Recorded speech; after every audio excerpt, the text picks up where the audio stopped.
Hello everyone.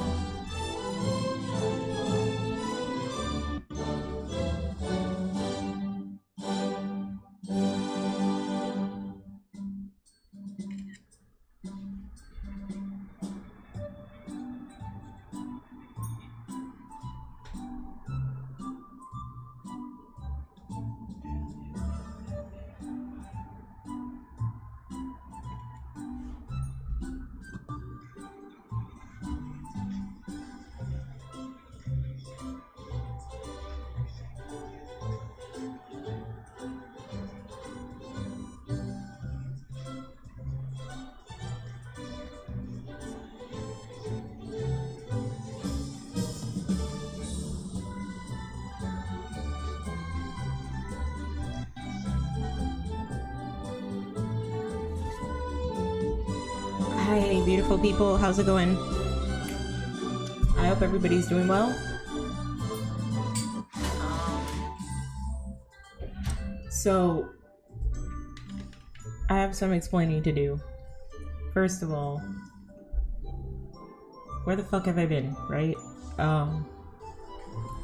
Sunday, I did not stream, even though I said that I was going to.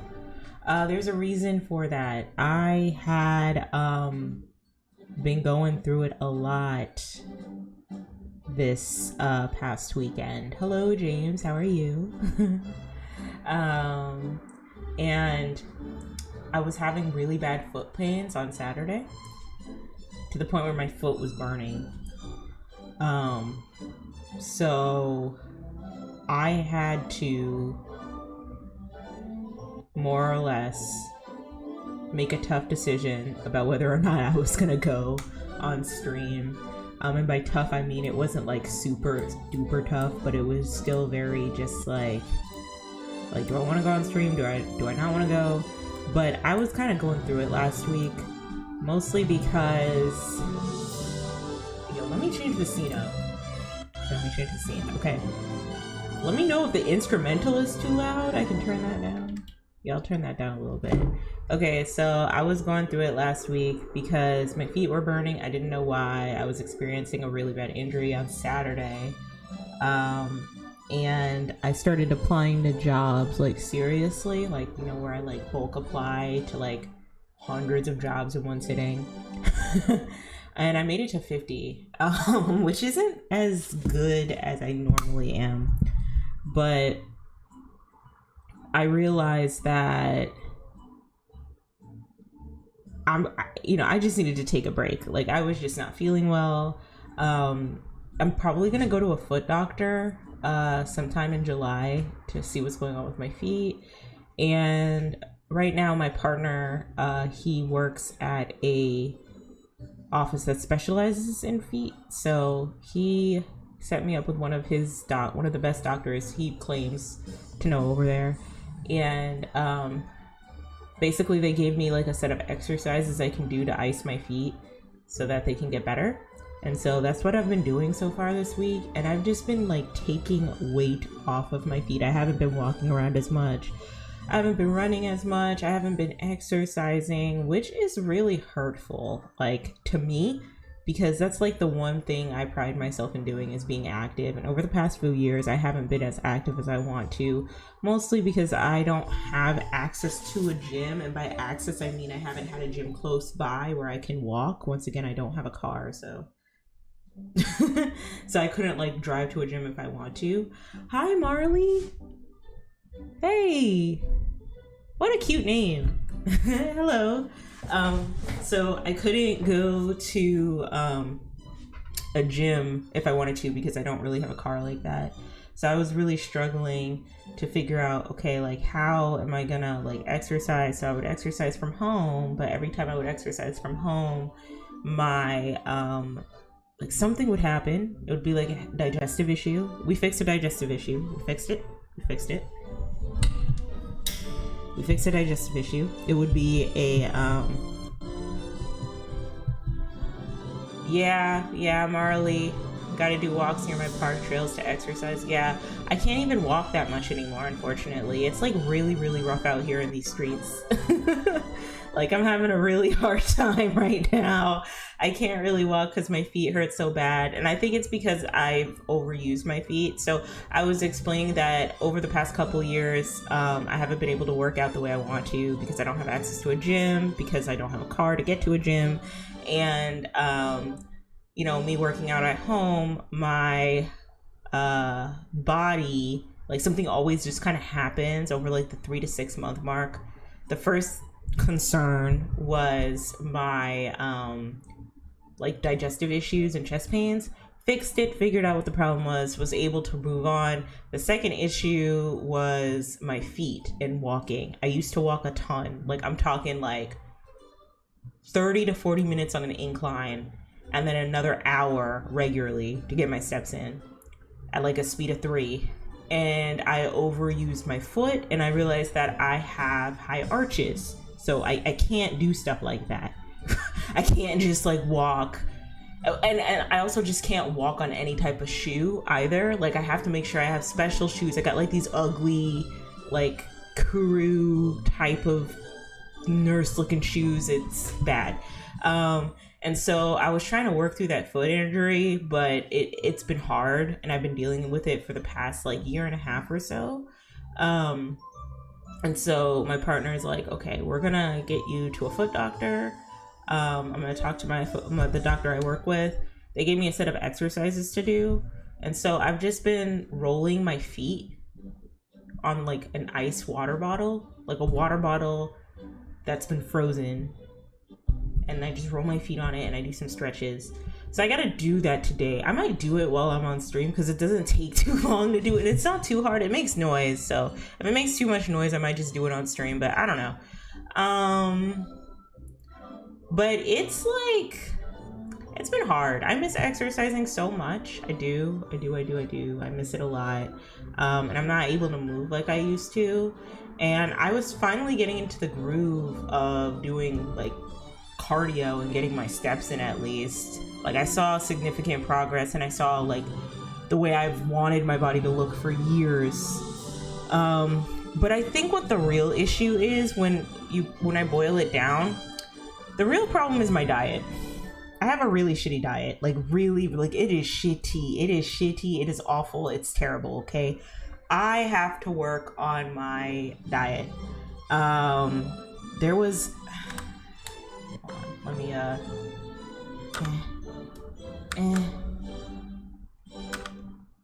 How the fuck do I get out of this? I can't get out of this? Oh, because I'm not on the... Oh, shit. I didn't want to play.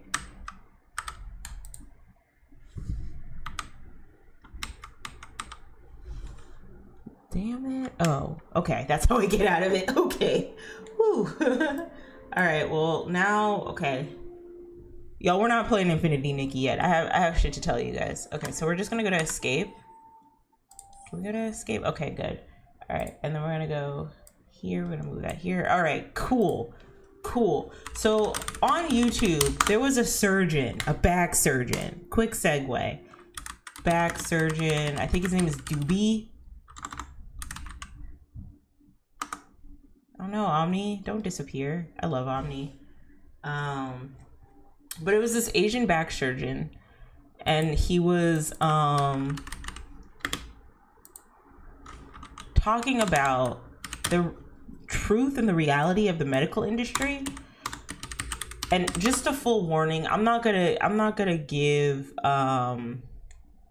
yeah, he was a neurosurgeon. I'm not gonna give like I'm not trying to do a I'm not trying to give Facebook auntie today, okay? That's like not my intention. I'm not gonna sit up here and say you need to drink alkaline water and release your chakras, and yeah, that's not what I'm trying to do.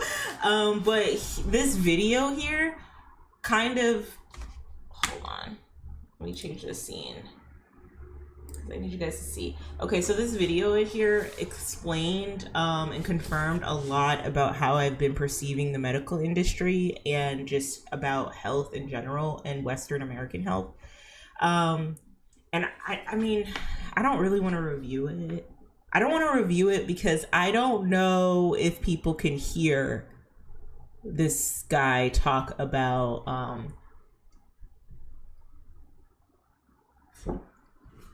his reality of working as a neurosurgeon in the medical industry currently.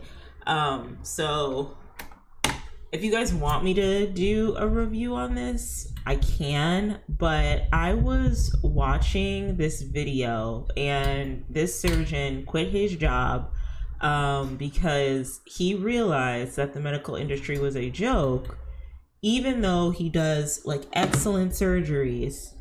I think he did spinal surgeries. He realized that the ones who would actually be cured from his surgeries were the ones who prioritized good diet and good health. The ones who didn't heal from the surgeries or went back or relapsed into the symptoms that they had, those were the ones that had issues, were starting to have problems, were starting to get injured constantly. Like those were the individuals who were struggling.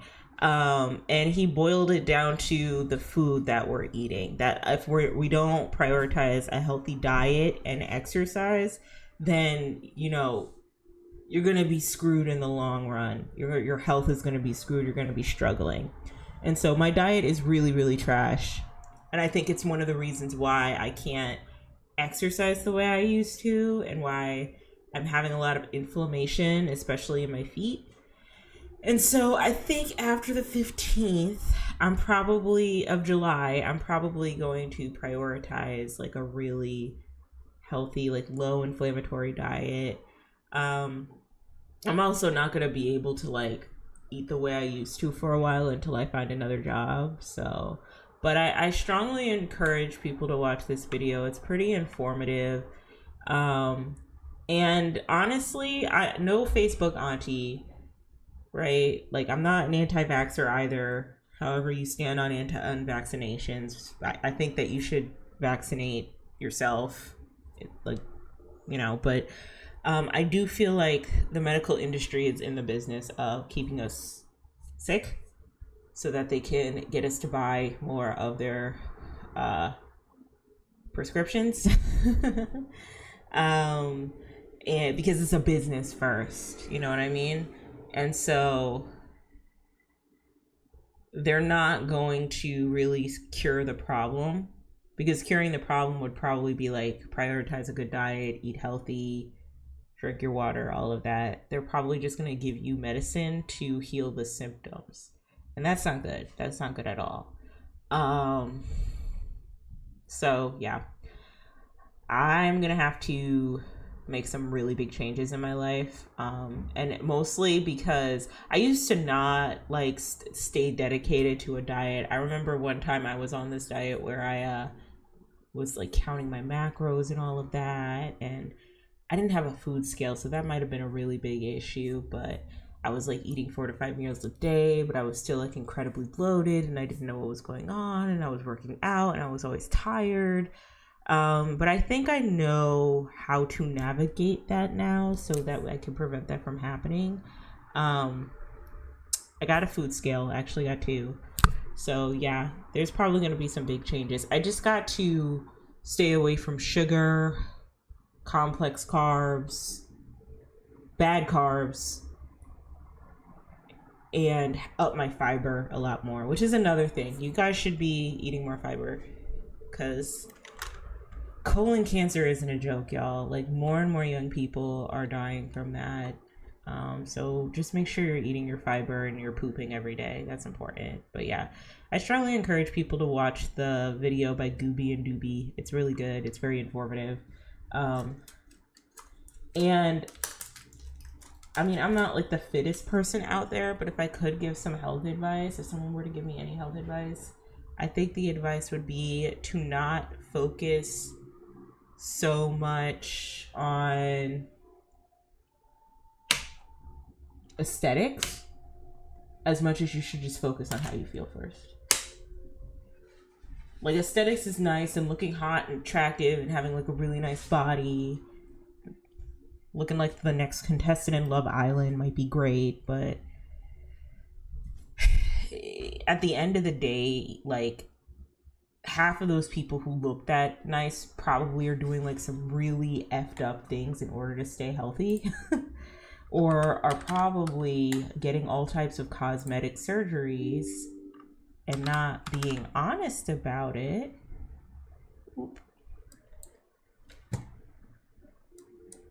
Not being honest about their cosmetic surgeries. Okay, good. And lying to their audience and telling them that the secret is, you know, buying their glute program. Thanks, James. I think you're a dope guy. So yeah, when I realized that a lot of fit influencers, like a good chunk of them, actually got BBLs before they got in the gym to lose weight, which is how you really should do it if you're gonna get a BBL. Like, I'm never gonna be anti-BBL, you know what I mean? Like, I'm never gonna be anti-surgery. Like, you gotta do what you gotta do, and we live in a society that's incredibly hard on looks and aesthetics, especially for women. So I'm never gonna be against a BBL. But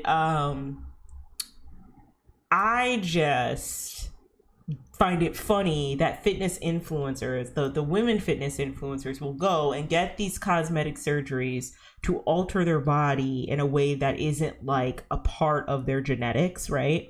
And then they will sell fitness plans and diet plans and you know, courses and all of that to their audience, or fitness training plans to their audience, when like they know that their audience is hoping to get the same body that they will, when it's like so much, there's so much that goes into diet and fitness. And like, you have to be cognizant of genetics, for one. You have to be cognizant of genetics. You have to be cognizant of like how your body reacts to food, what certain food you can eat, what certain food you can't eat. It's just so much stuff that I personally feel like a fitness trainer on the internet isn't really going to help you. Going to the doctor might, getting a blood test done, or going to a nutritionist especially might help because they specialize in that stuff. But going to like somebody, some random person on the internet who probably got their body physically or surgically altered is not helpful at all. It's just not gonna help you. So that's that on that. My feet pain issues. I will be right back. I got to put my food up.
Okay, I'm back.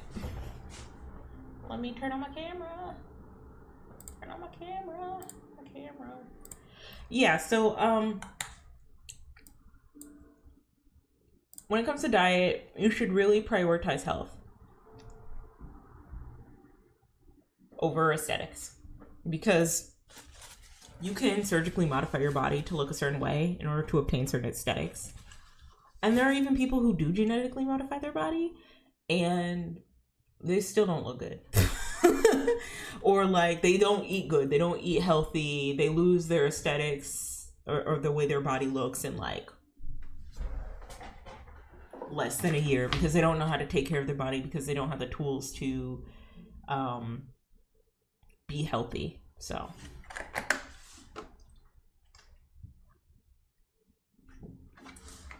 Okay, next topic. I don't know. I think I want to do some gaming first, and then I want to get into some commentary. Just to kind of wait to see who comes, but I don't know. I kind of feel like ranting too, so it's up in the air for me. I'll decide what I want to do.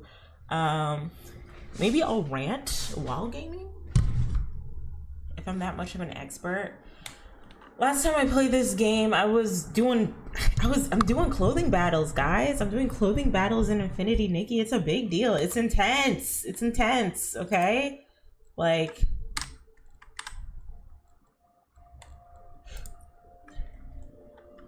I have to square up to, I forgot his name. I forgot his name and I forgot how to get there. But I have to square up to somebody. Oh, no. This is what happens when you don't game often. Let's see. How do I think I can hit M. Yes, okay, M, and then who do I have to go up against? Him. Track.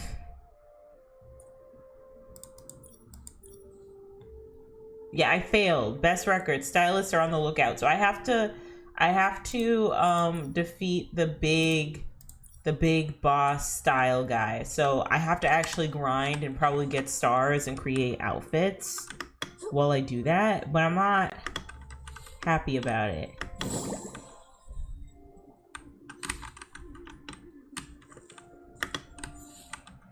Damn, I miss Heaven. Heaven has all the tips and tricks on how to play this game right. I gotta look up how to stomp on Infinity Nikki. So far we're doing really good things in Infinity Nikki right now.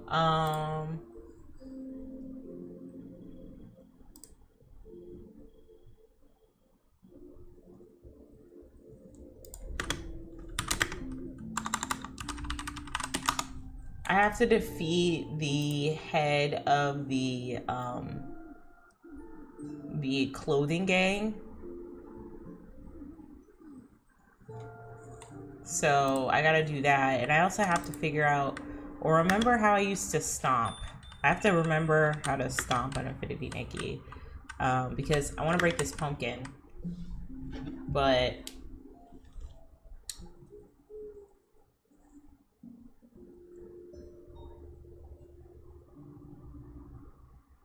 I've been really into women in sports. I think it's because, you know why I've been into women's in sports? Because I'm a little, that's why. But most, and some of the girls on there are really cute. I'm not gonna sit up here in front and be like, they're alright. No, like, some of them are really hot. But like, outside of that, I really got into women's tackle football. That's like my type of girl. Like, I'm not even like, I'm not even like, yeah, but I just find it so cool, you know, that ESPN2 I think hosts like a women's tackle football league, and I really want to support more women in sports because they do a really good job. They have a support behind them. They have support. Like, people go to their games, but they don't get paid nearly as much as the guys do. So I really want to support to jump on things. Infinity Nikki. I'm looking up how to like jump smash things, like how to jump smash on Infinity Nikki. Your target is clocked out. Okay, moving with W. Okay, whoa, I didn't know I could do that.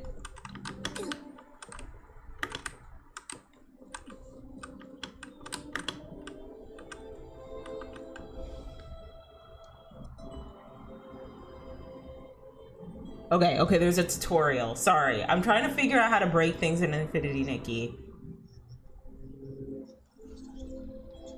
One of those buttons. plunge into a break. It does have a minor cooldown, also that does do damage. So if you're looking to break crates, it's pretty easy. All you gotta do is jump up and then do your ground pound, which on PlayStation is R2, R1, one of those buttons. Plunge into a break. It does have a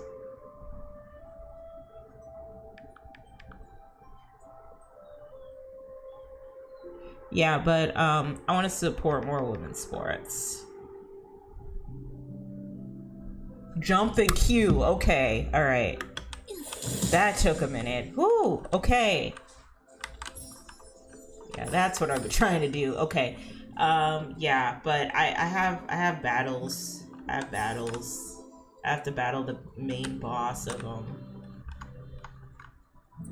the gang so that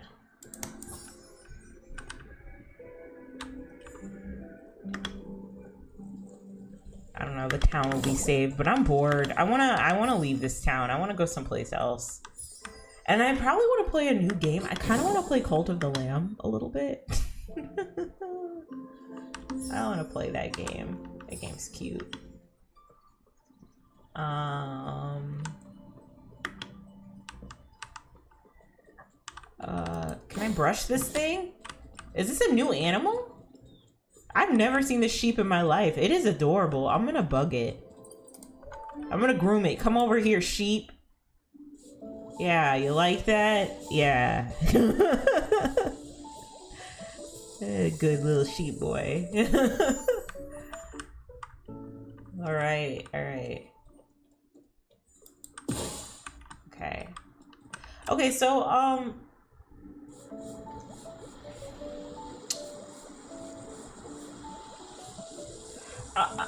I guess America's in war? Yeah. I'm not going to spend too much time talking about this because I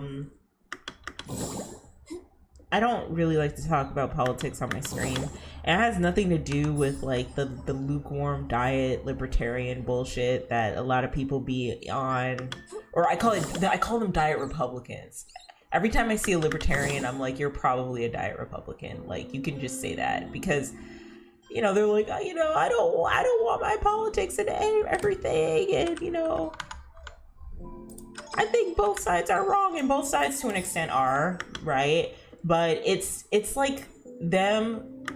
The way they solve the problem of addressing that both sides are wrong is them what is it, like opting out, like choosing not to get involved, choosing not to stand for what's right, and somehow, some way that makes you, that like fixes things in this country currently, and it really doesn't, and things get progressively worse. And I do think a certain side wants you to, if you're not going to fight the good fight for them, they want you to at least opt out and like complain and pretend that like politics, I guess,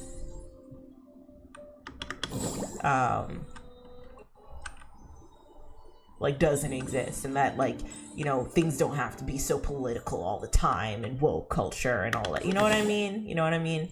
And so I'm definitely not on that time. I'm pretty progressive, but I also, just for my mental health, I can't like sit in politics. I mentioned early on when I first started streaming that like debate bro stuff, like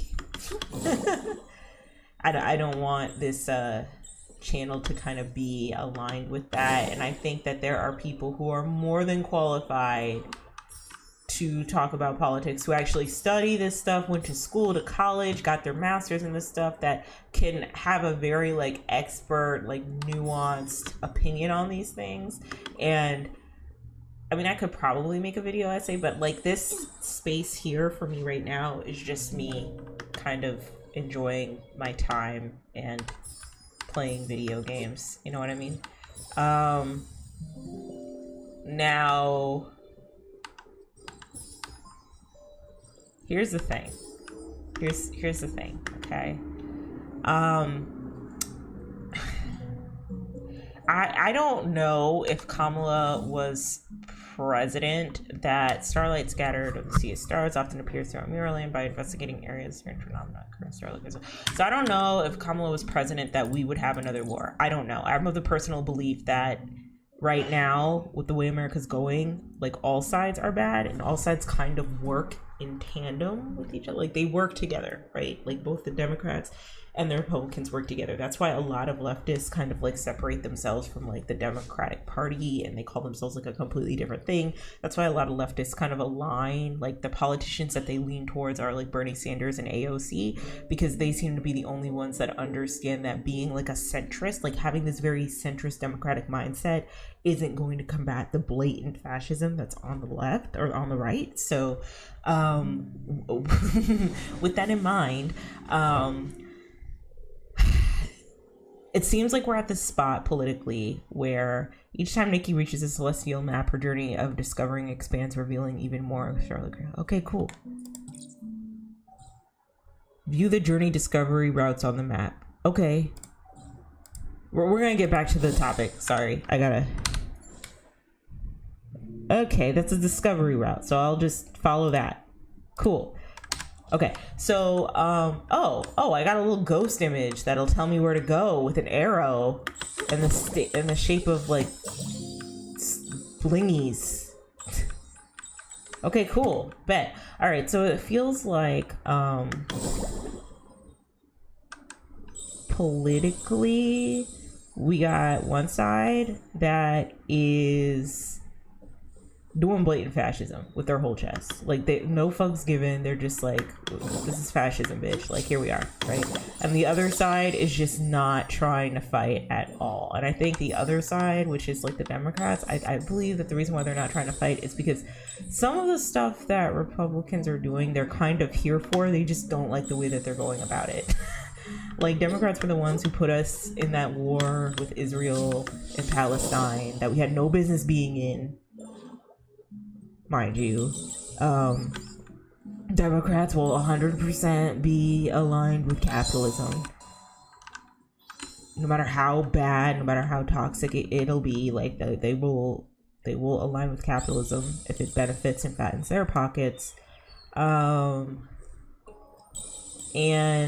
a lot of Republicans are more than willing to like I don't know, a part of me just is disappointed by the lack of couth that has happened with American politics. Where am I going? Okay, sure, okay. The lack of couth that has happened with American politics, all right. It feels like I'm in the wrong timeline. And I think right now what we're kind of going through, unfortunately, was inevitable. I feel like we have been festering ever since 2016 on this like hatred. We are very divisive now, to the point where we couldn't even come together during a blatant global pandemic that was unaliving people by the second. And so now here we are, where we have Trump as president, and he's changing stuff. He's letting people go from the government. He's doing budget cuts in the name of efficiency, and these tech companies are also doing budget cuts as well in the name of efficiency. But that's not really what's happening, right? Like, that's not what's happening. What's happening is that they're running out of money. America has no money, okay? And so part of the reason why America is squaring up to Iran and has been supporting Israel is because war makes America money. Like, and I'm not like some political expert or whatever the fuck, but what I do know is that war is what keeps America going. However, it's a little different this time because we know too much as citizens. We know that currently, since the term with Biden, that we have been helping Israel promote a global, not a global, but a genocide, more or less, what they'd like to call as an ethnic cleansing, in the name of Jesus or like the Bible or whatever the Bible says, that they are the promised land, right?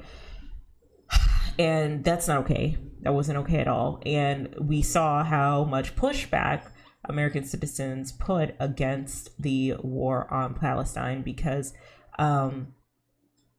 a lot of people, a lot of celebrity figures that kind of swore their loyalty to Israel or supported Israel, or a lot of this propaganda that was building up for us to be in support of Israel, a lot of Americans weren't for. It also didn't help that Israel kind of dropped the ball, significantly dropped the ball when they first decided that they were going to attack another ethnic group. But also, and something I didn't know because I had mentally checked out, is that apparently they were filming them bombing children and people and innocent civilians during this war in the name of getting their promised land back. And I think a lot of people kind of woke up to this idea that, like, no, America doesn't have to do this. Like, we don't understand why America keeps doing this. And like, in my mind, I thought it would just stop with Israel. Like, it would stop at Israel, like Israel and Palestine would come to a ceasefire and it would be the end of it, in my mind, right? Boy, howdy, was I wrong. Because, and I'm not like an expert in this, but like somewhere in between Israel bombing the hell out of Palestine and Israel squaring up to Iran, America somehow got involved. Biden is no longer president. Trump is president now. A lot of big changes are being made.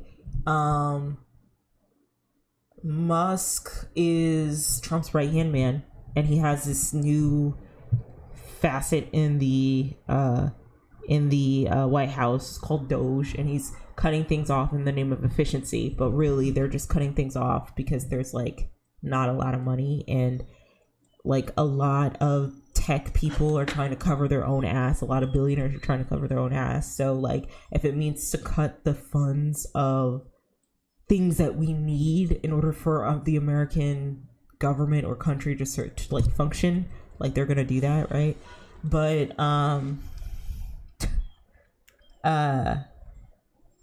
I guess they are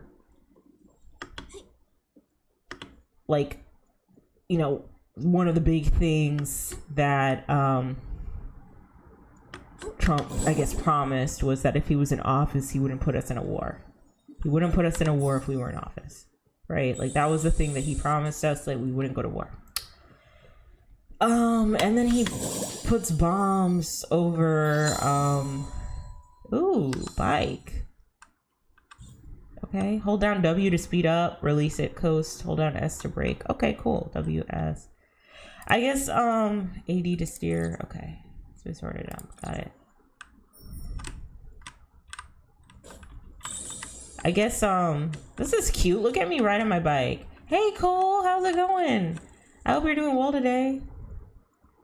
No, cancel. I don't want to leave the... cancel. I don't...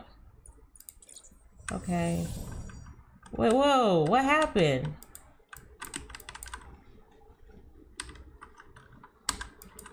What happened?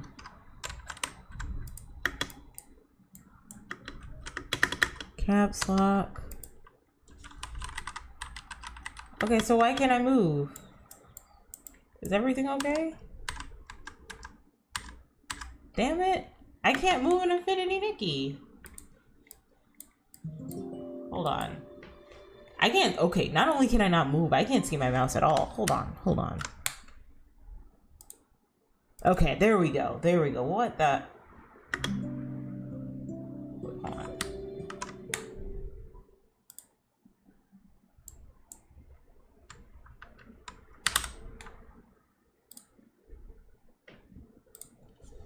Okay, so my game has froze, I guess. All right, let me close out real quick. Yeah, I'm gonna just close out.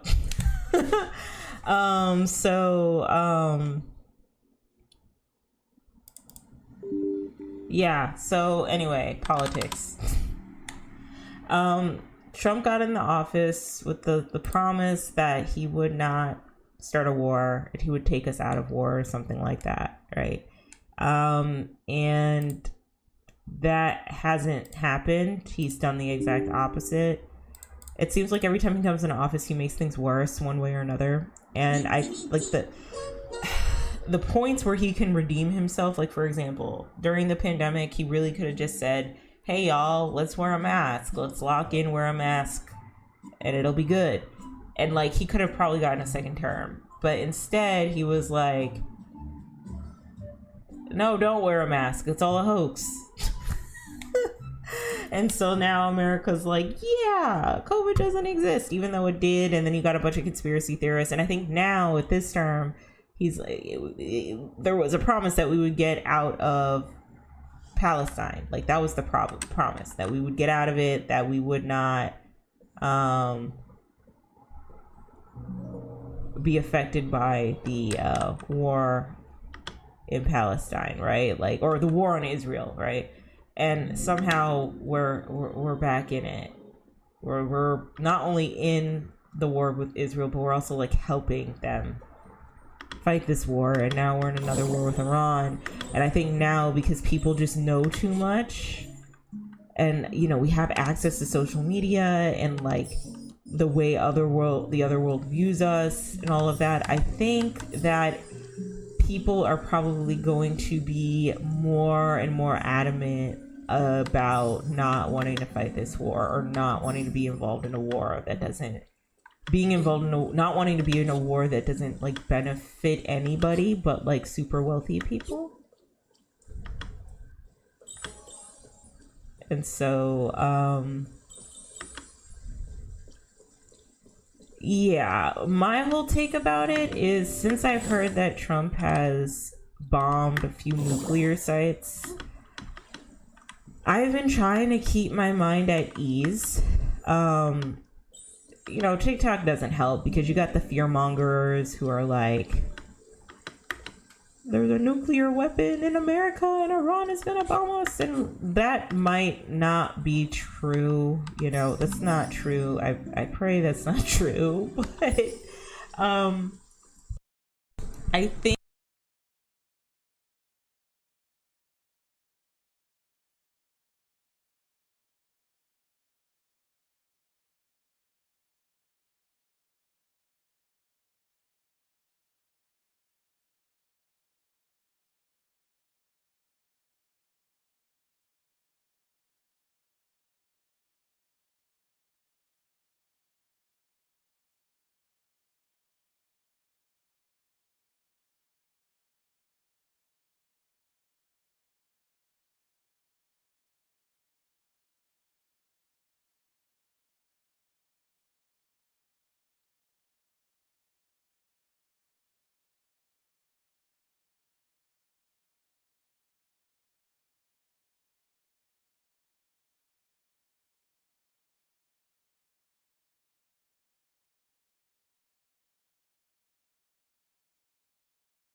oh shit. God, the mic has been off this whole time. I'm sorry, guys. Here I go talking into the mic and not saying anything. Yeah, hold on. Cole's like, check your mic. I also hate that my live is like a little bit late. Yeah, I just realized.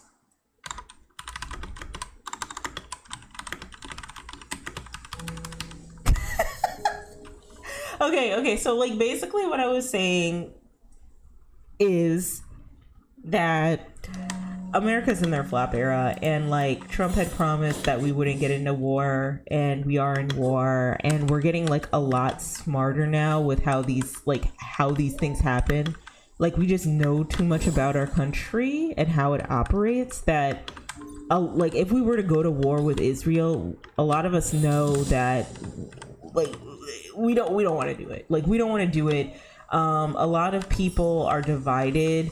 A lot of what made America and had us like on one accord and like stand for something has been broken.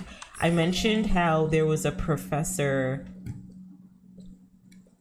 in Canada. His name is Professor Jiang, and he has a YouTube channel called Predictive History, and he's helped a ton in kind of breaking down how America, it was once this like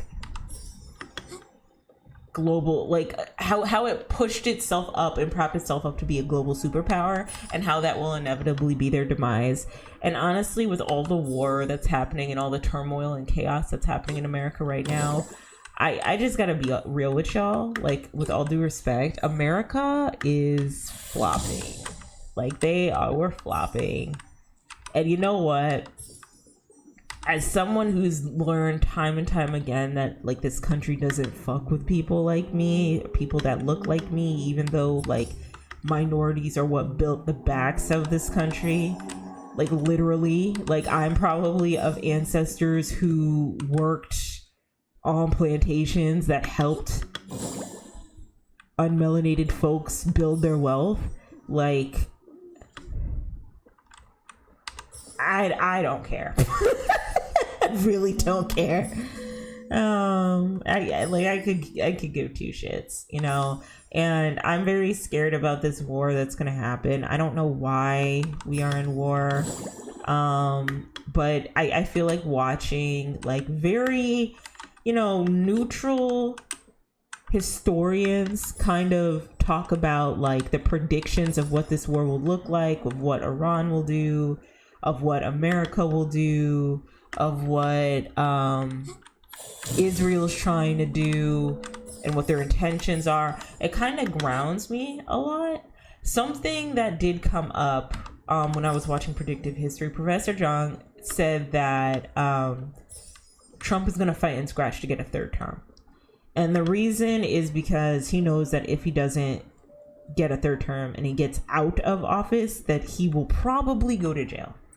Because he's been convicted so many times. He's been convicted as a felon and all of that. So he's probably going to try and get a third term. And it might not look like him hacking the system or having Elon hack the system in order to get his third term. It might very much so look like him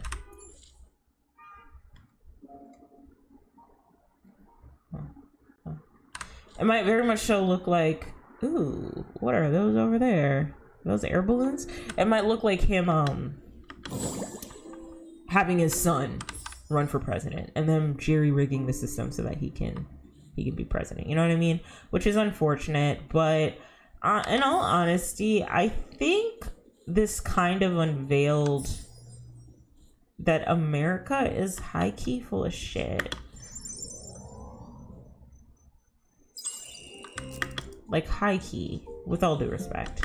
Ooh, I gotta collect these stars. Like, we were never built off of... Okay, do I have to focus? Hold on. We were never built off of, like, democracy and, like, equality and all of that. And it's always been a power play of who has... Oh, hey!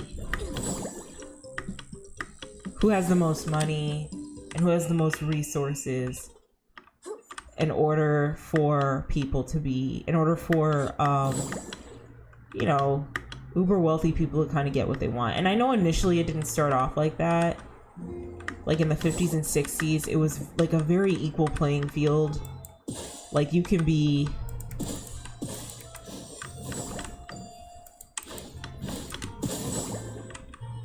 You can be like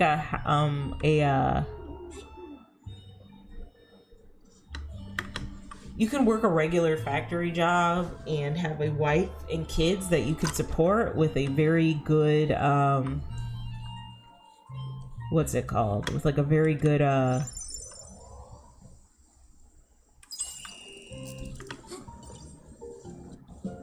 okay, let me focus. Shit.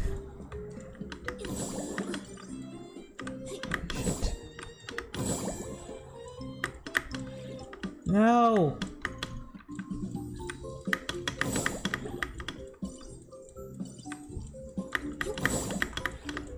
No!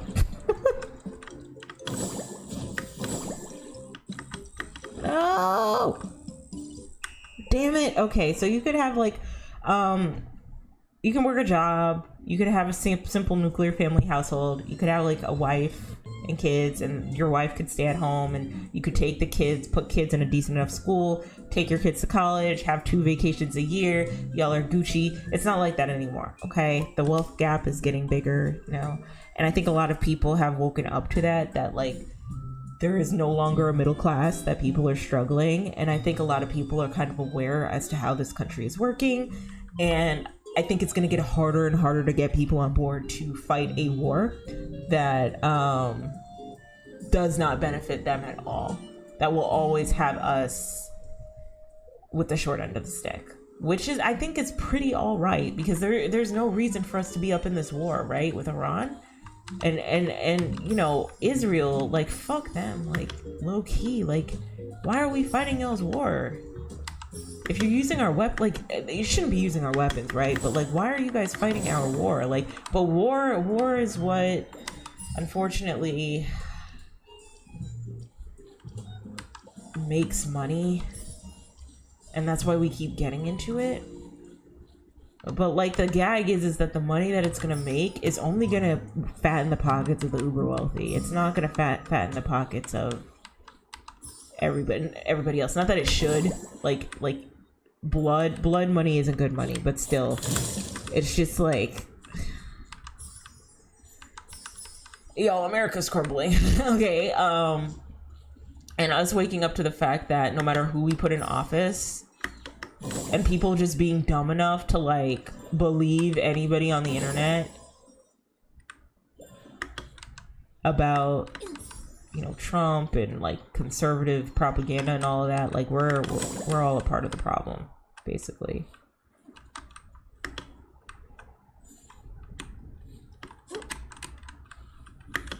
But yeah, I'm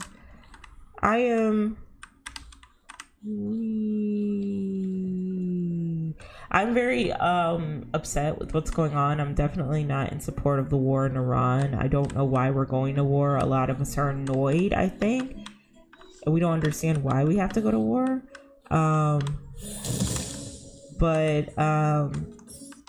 You know, hopefully people will finally get up and do something. I know there have been protests all around the country, which are good. But I don't know. I'm tired. I'm just tired. That's why I don't like talking about politics, because it's just exhausting. I can make a video about it, and like I'm still of the belief that things are just like inherently political. Like, you can't just like control, alt, delete politics. Like, that's just not how these things work.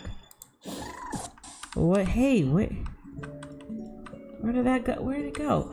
But it's just like when it's all said and done, this country isn't ran diplomatically. This country's ran based off of who has enough money and who can be bought off. And I just don't have much respect for it. One thing I will say that's good about America, I guess, is that we can say whatever we want, and we don't end up, you know, like, we don't end up, like, you really could say whatever. And I think people who are in entitled positions don't understand the benefit of that. Like, they don't understand that does not mean that you can get away with saying whatever you want without repercussions, right? I hear a lot of content creators who will talk about free speech in America, and they will get upset because like YouTube will censor them if they say something wrong on their videos, or like, you know, they say something disgusting or gross on their Facebook. Someone finds out and contacts their job, because you're dumb enough to put your job on Facebook and not on LinkedIn for some reason. And so somebody contacts your job and now you're fired and all of that. And I think people need to understand that, like, the worst that happened to you is that you lost your job and you can find another one. The worst that happens to other people in other countries is that not only do they like lose their job, but they end up, you know. And so when I hear people say like, oh, my YouTube channel got demonetized, or I got deleted off of YouTube, or, oh, you know, I'm getting canceled because I said something problematic, like, oh, I just what, you know what I mean? I'm just kind of like like you're still alive. Like there are people who do the same thing that you do and they don't get the privilege of being alive or on this planet anymore. When you're on these platforms, I think they convince you that you are your own business owner, and to an extent you are. Like, you pushing yourself as a brand makes you a business owner. But I think and you know, selling merch and, like, you know, getting deals and sponsorships, sure, but I also think people need to understand that at the end of the day, if you're on platforms like TikTok, Twitch, YouTube, whatever, like, if you are doing something problematic, so problematic that it is preventing people from wanting to work with said company, or it's stopping people from wanting to engage with said company, they will nip the problem in the bud to ensure that more sponsors and more advertisers will want to rock with them. A good example is if you say something super horrendous and racist, right, and you work at Kroger's, and it gets around that you're saying horrendous and racist things while working at this Kroger around the street, and people find out and they're like, okay, so I don't want to shop there because they're saying awful, horrendous things at this Kroger, so I'm going to go to a different Kroger. Kroger, the manager of Kroger has every right to fire you because you are preventing business from coming in. It's the same thing with YouTube, okay? Like, no one is preventing your freedom of speech because you're spewing out misinformation, because you're saying things that, you know, YouTube doesn't want you to say, because you're saying blatantly bigoted or fucked up things. Like, nobody is, like, YouTube isn't axing your freedom of speech. It's just that YouTube has advertisers and supporters that are going to opt out if they keep promoting a certain type of behavior. And that's why this whole free speech conversation is pretty fucking stupid, in my opinion. Because, like, now we're at this point where, you know, the conservatives are taking over, and, like, free speech is like this super big talking point, right? But then,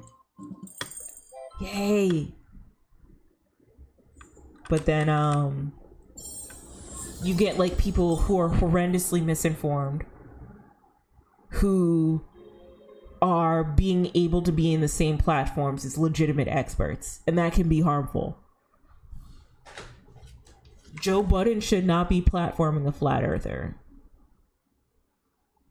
Like, that should not be a thing.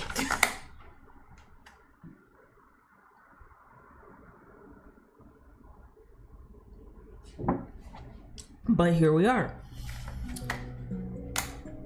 So, yeah. Free speech rant, felt like going on it. Don't know where I was going with that rant, but I had to get it off my chest. I think America has been in shambles for a while.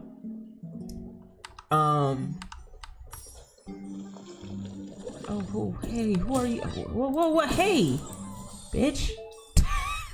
And I think it's high time we get humbled. I just hope the way we get humbled doesn't require, I pray and I hope it doesn't require any, like, brutal violence. Prayers up to the troops. Hear me out. Prayers up to the troops, because I know a lot of those people in the military are only there for, like, for economic purposes and for financial stability. Not everybody wants to go to war in 2025 because they're bigoted, awful people who feel like they need to annihilate the Middle East, okay? Like, who was it? I forgot. Thanks, Cole. I forgot who said it, but there was a streamer who basically said that, you know, you're a horrible individual and you're a horrible piece of shit if you work with, like, the American military. And the gag is that a lot of folks, and I've had friends who think this way too, like, fuck anybody who goes to the military, they're awful human beings. But the thing is that a lot of folks who are in the US military, they don't have other options. They really don't. They don't have other options. Not a lot of them are like military brats that are just like, you know, I'm about to fuck up the Middle East because they suck. Like, a lot of them are just like, this is all we got. Literally, like, it's this or poverty. So, and it's always entitled POSs that say that shit. But my prayers go to those people who really don't want to be in war. But regardless, like, I'm just tired and I'm over it. This is pretty though. Look at these daisies. Wow. Finally talking about the game. Imagine oh my god, playing this cute lighthearted game and talking about like a war in Iran, like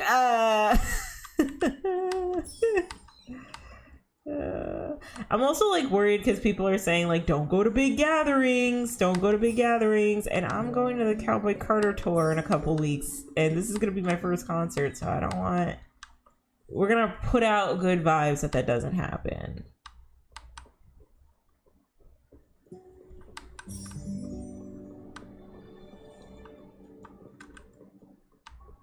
Put up good vibes.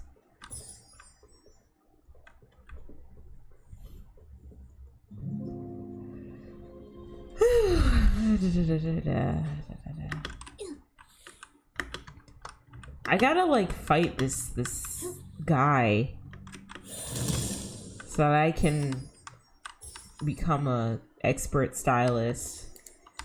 I have to start grinding more. All right.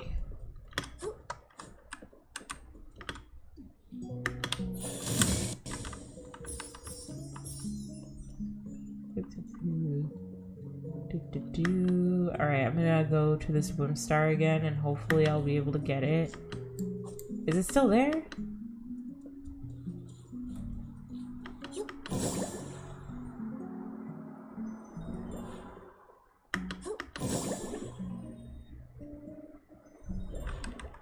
Alright, let me see if I can.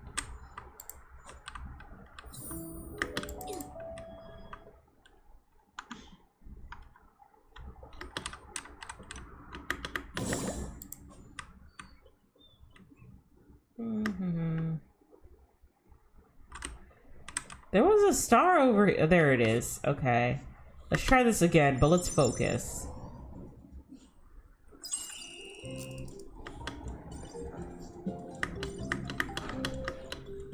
What's going on?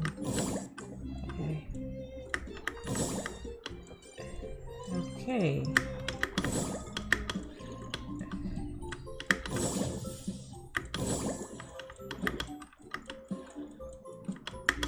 Oh. Oh, what the f- No!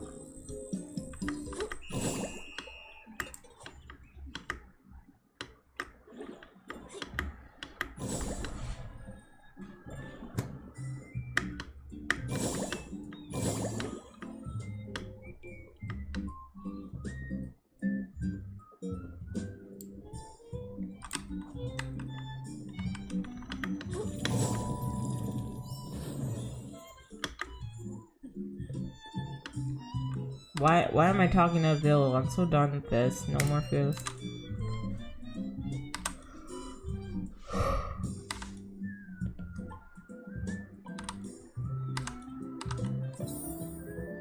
The Fearless Adventure falling apart. Talk to Ribble? Okay, Ribble, what's going on, girl? Cause your friend Vile, your homie Vile doesn't like you. Willem? I don't know. Meanie lost his beanie. I'm never going to talk to Billy again. That's not nice. What's wrong, kiddo? Your face is puffed up like a flora palm. Because of Billy, that stubborn meanie, he intended to disband our Fearless Adventure out of nowhere. Do you think that goes too far? A little bit. I see. That is very mean. How about we make a wish to transform him into a whisker fish?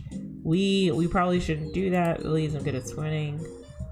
Looks like you care about him very much. Have you asked him why he's said what he said? No, he was so mean, you know, so I forgot to ask. How about you go to yeah, ask him now, Rebel. But we agreed whoever speaks on the first to the other first is a floof, and I don't want to be a floof. Girl, fix the beef with your friend. Can you talk to Billy for me? If you relay the message, it doesn't count as me admitting defeat first. Petty. No, Nikki. No, Momo. Let her handle her own shit.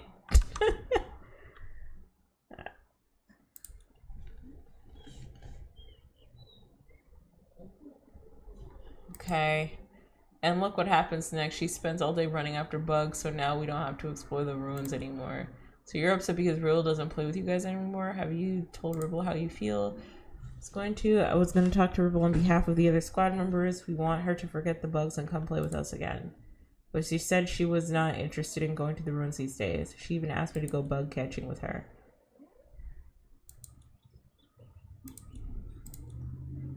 I hope you can be more understanding towards Ribble's passion for bug catching. It's always great to find new hobbies.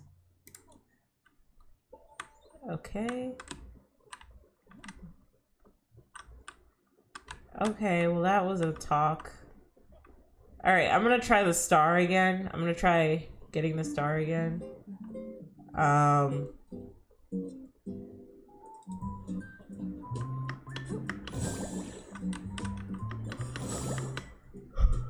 Where is the star located? Ooh, I can talk about job stuff. Do I want to talk about it now? I'll talk about it after I collect these stars for like the 3rd time. Oh, God, we're already off to a bad start.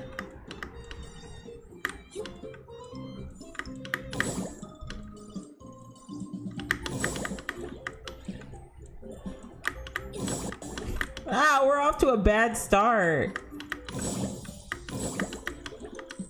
See what I mean? Oh my God. Oh, there it is. Whew. Whew. Okay. All right. Yay, we have obtained the Bloom Star. Okay, so job searching. I said that how I was applying to like 50 plus jobs now, which is pretty good. That's pretty low. Normally I apply to more, so I'm probably gonna apply like aggressively the remainder of this weekend. But I don't know. Every time I speak to a recruiter, it's AI, and I don't know how I feel about that. They're really trying to push this AI stuff. We're gonna get into it in a bit. Because I kind of want to talk about like the concerns I have with AI. It's getting out of hand. But one thing I really want to discuss is I did not realize that my director actually wasn't getting fired from their job.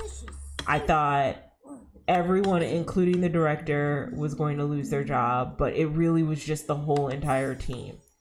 And now, like, looking back at things, really, like, my director told me, my boss told me that a lot of people were, like, worried about losing their job. And I told them, my boss, like, the reason why I was worried about losing my job is because, one, I suffered a layoff and it was pretty brutal. But two, just how I've been looking at the economy and how things have been running. Like, layoffs are probably in the pipeline. Like, a lot of companies are scaling back, a lot of companies are cutting back. So, like, I'm not surprised that they would try to get another team to replace us that's uber lean for cheaper. But I didn't know that she wasn't gonna lose her job. And so they already have the new hires on board, and my boss doesn't like them. Oh, hey. Whoa, don't chase me. How do I get out of this? Ah!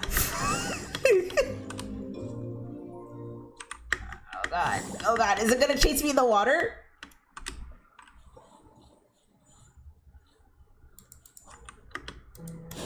Oh, I'm supposed to right click.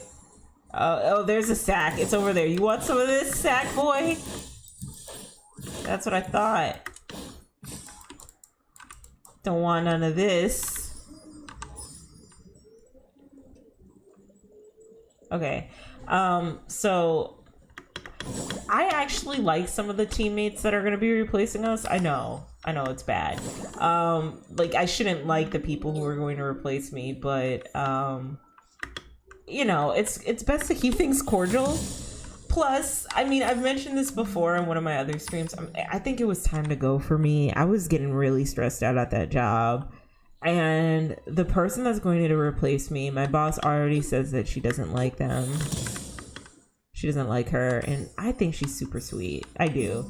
But I also just kind of see, like, I was telling my boyfriend this, I was like, her sparkle is going to fizzle out because she's like so bubbly and so cute and adorable. And I don't know. I first started the job being like super bubbly, super cute, super adorable. And then like, I don't know, just working in the conditions, being called stupid, like basically stupid all the time at work. Hinted at being called stupid all the time at work. It kind of just beat me down to the point where like I'm dealing with it right now in my job applications. Like I just don't think I'm like good enough to get a new job. And the person that's gonna replace me is great. Like she is just awesome. But I just feel like, I don't know, hopefully like I was trying to keep things professional at work. I was like, you know, it's pretty fun working here. Like your team seems pretty supportive. It's pretty well balanced, so y'all should be doing pretty fine. But I was just like, girl, just be careful. Just be careful and protect yourself. But I can't say that to her because, you know, I would get fired. There'd be a lack of professionalism on my end. My boss has also like gone through a lot lately, so I can understand why they're just like not into wanting to go to work like that or be like bubbly and chipper at work. But it's just like,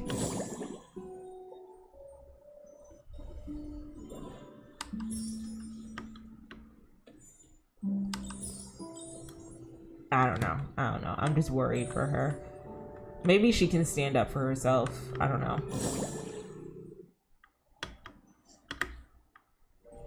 But yeah.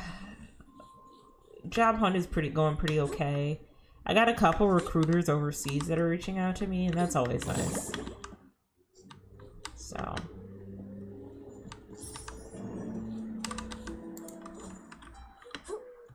oh, I want to pet one of these. Hey, what are...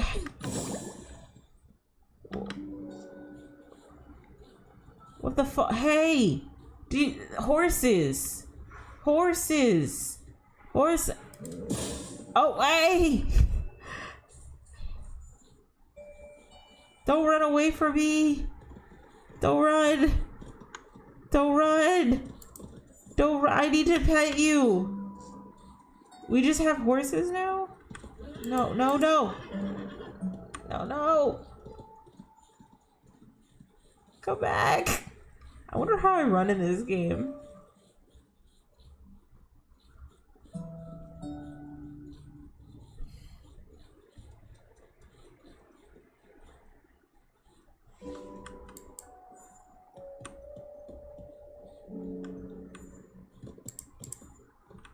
Damn it.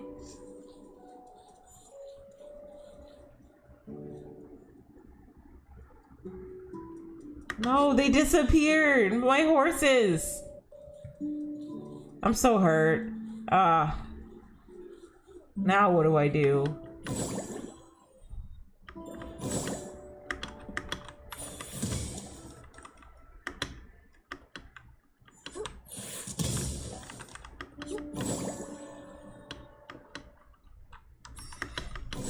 I'm excited to go to the Cowboy Carter tour. I'm very excited. This will be my first Beyonce concert. It'll be really, really fun.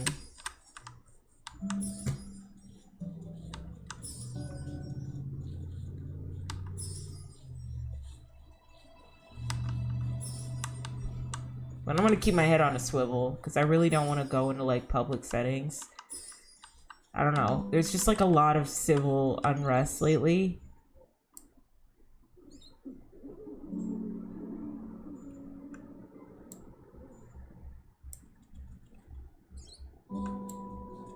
Damn it. There's a lot of civil unrest lately, and I don't want to get caught in the mix, but if I'm aware of my surroundings, I think I'll be okay.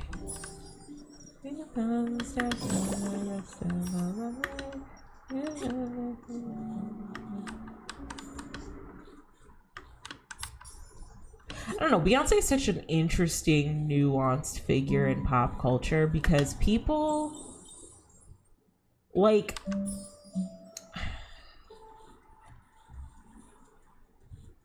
what I notice is people have a hard time separating the good and the bad from people that they aren't really a fan of, like people that aren't their faves, basically. And so, for example, Taylor Swift is also a billionaire, but like a lot of her stans will kind of ignore that fact, especially when she was having a moment for her Eras tour, you know. But like, talent wise, I don't think Taylor really has it. Talent wise, like, the talent is her ability to market herself, but is that her or a team, you know? But then, like, for example, Ariana Grande, like, you know, she kind of broke up a family, but like not really, because Ethan Slater, is that his name? Ethan was the one who left the family. Like, no woman can break up a family. Like, a man, like, we got to start giving men more accountability for the decisions that they make, right? Was Ariana Grande the other girl, and was she fully aware of being the other girl, and did she cause some sort of harm being the other girl? Yes, but like, no, they disappeared. But like, it's not Ariana Grande's fault inherently for Ethan making the decision to leave his wife and kid, and now Ariana doesn't even want to be with him anymore, which I think is very hilarious. But like, that's a topic for another day. What I'm trying to say is Ariana's like tumultuous love life is kind of what has been clouding, I guess. How do I get access to those? Like her vocal ability and her vocal talents. And that's like another issue, is like, we have a woman in pop who's incredibly talented, but because it's not people's faves, and like, I mean, I would argue the music hasn't hit the way it used to, you know. A lot of people, like, I feel like the apex Ariana Grande was her what is it?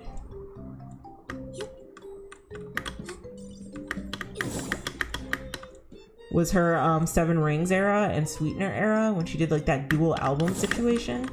Ah, shit. Okay, I'm not gonna do this right now. This is too much. But people like fail to remember that Ariana Grande is like a super talented artist, like probably one of the best vocalists of our time. But like, that's shrouded with, oh, she keeps sleeping around with different men, and you know, she's been the other girl in so many relationships, and she's such a pick me. And it's like, but like, y'all also listen to Taylor, and she's like the biggest pick me. Like, she the amount of men that she's been fooling around with, like, hello. The amount of men that she's probably fooled around with that were probably in relationships too. Like, let's talk about it. Like, I don't know. I just find it interesting. And I think, going back to Beyonce real quick, is Beyonce don't do too much. She don't bother anybody. Is she still a capitalist? Yes. You don't get to become a billionaire at the Glee. Like, are her tickets overpriced? Yes. Do people have a right to be mad over overpriced tickets and overpriced merchandise?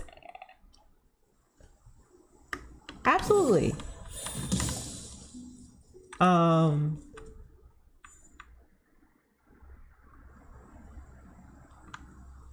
However,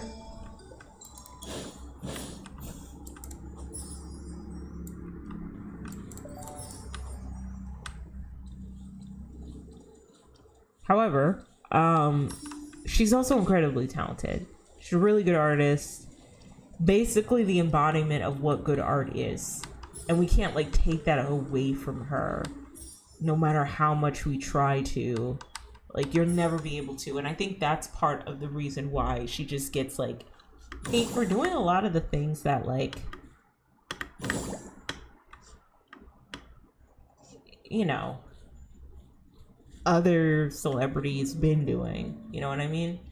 I like her as an artist. I do. I also know that she is a capitalist, and she is part of the problem in modern day America. Both things can be true. And one thing's for sure, I am definitely going to that Cowboy Carter tour, so like, you know, like, so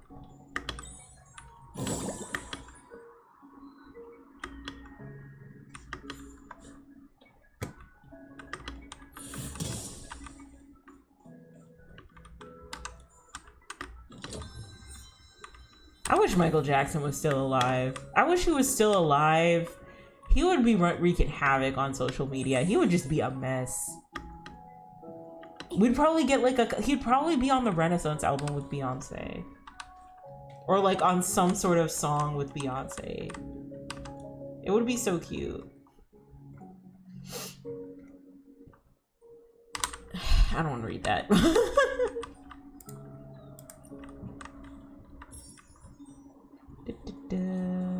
Alright, I've been playing this game for an hour and I haven't really been progressing. I've just been exploring, which I'm okay with doing, but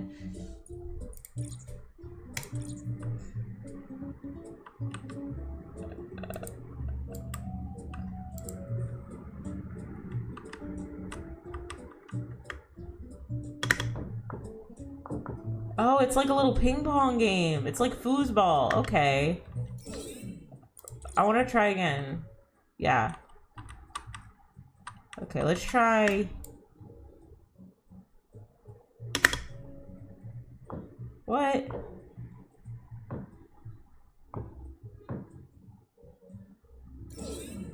Let's try one more time.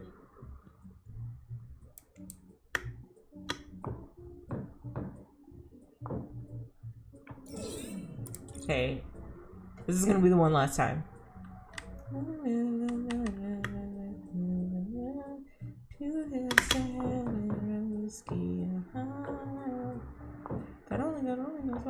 I'm going as a goth cowboy for the Cowboy Carter tour. I'm really excited.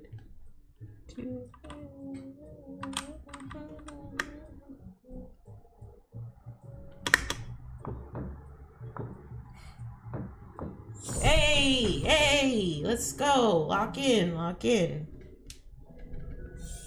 Hey, I got some rewards. Nice.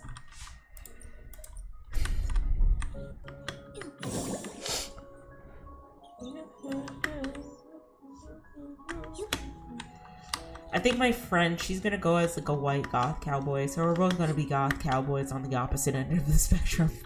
I have to buy accessories, and I'm thinking about buying shorts instead of wearing a skirt, because I don't want to chafe, so...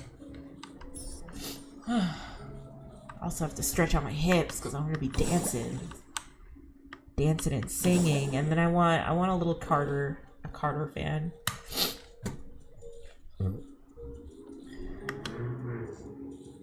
I don't know, dude. The next job I get, hopefully, it's like peak working conditions.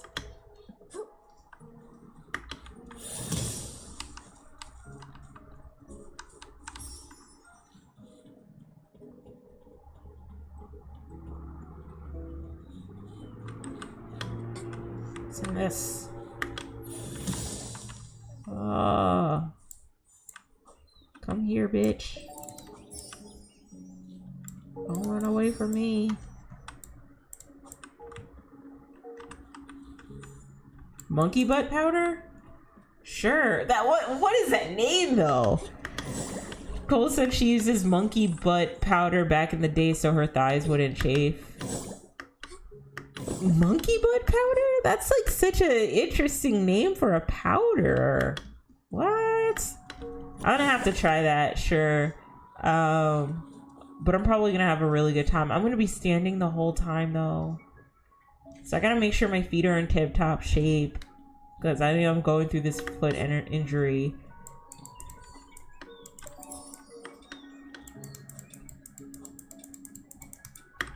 And so she's coming to Atlanta. Beyonce's coming to Atlanta, and I think she ends in Las Vegas, which should be fun. I think she's, I don't know, maybe she was gonna do her performance at the Dome. But I know Atlanta goes up for her so hard. We do. We're so much fun over here. Ooh, And speaking of fun and speaking of Atlanta, what better way to have fun than to have seafood boils, right? Because Atlanta's like really big into their seafood boils. Oh, bitch.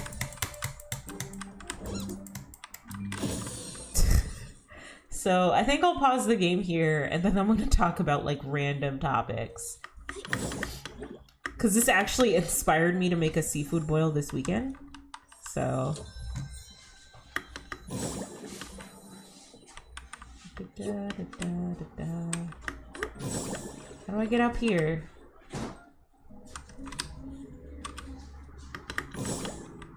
How do I get up here? No. Okay, there we go. Alright, I'm gonna escape. I'm gonna leave. Alright. Exit gate.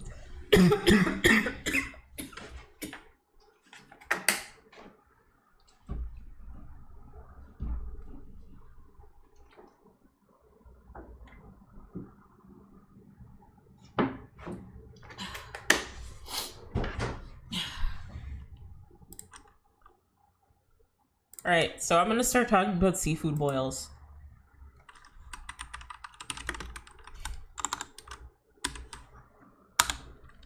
And Red Lobster, because Red Lobster started their like new campaign. I don't know if you guys know, but this new CEO has came in as the CEO of Red Lobster, and so he's trying to do new different things to, you know, keep Red Lobster relevant. And one of the things that he's trying to do are these seafood boils. They're adding seafood boils to the Red Lobster menu. Now, mind you, I'm kind of surprised that Red Lobster hasn't already added seafood boils into their menu. Like, I'm surprised that it took them this long to implement the seafood boil.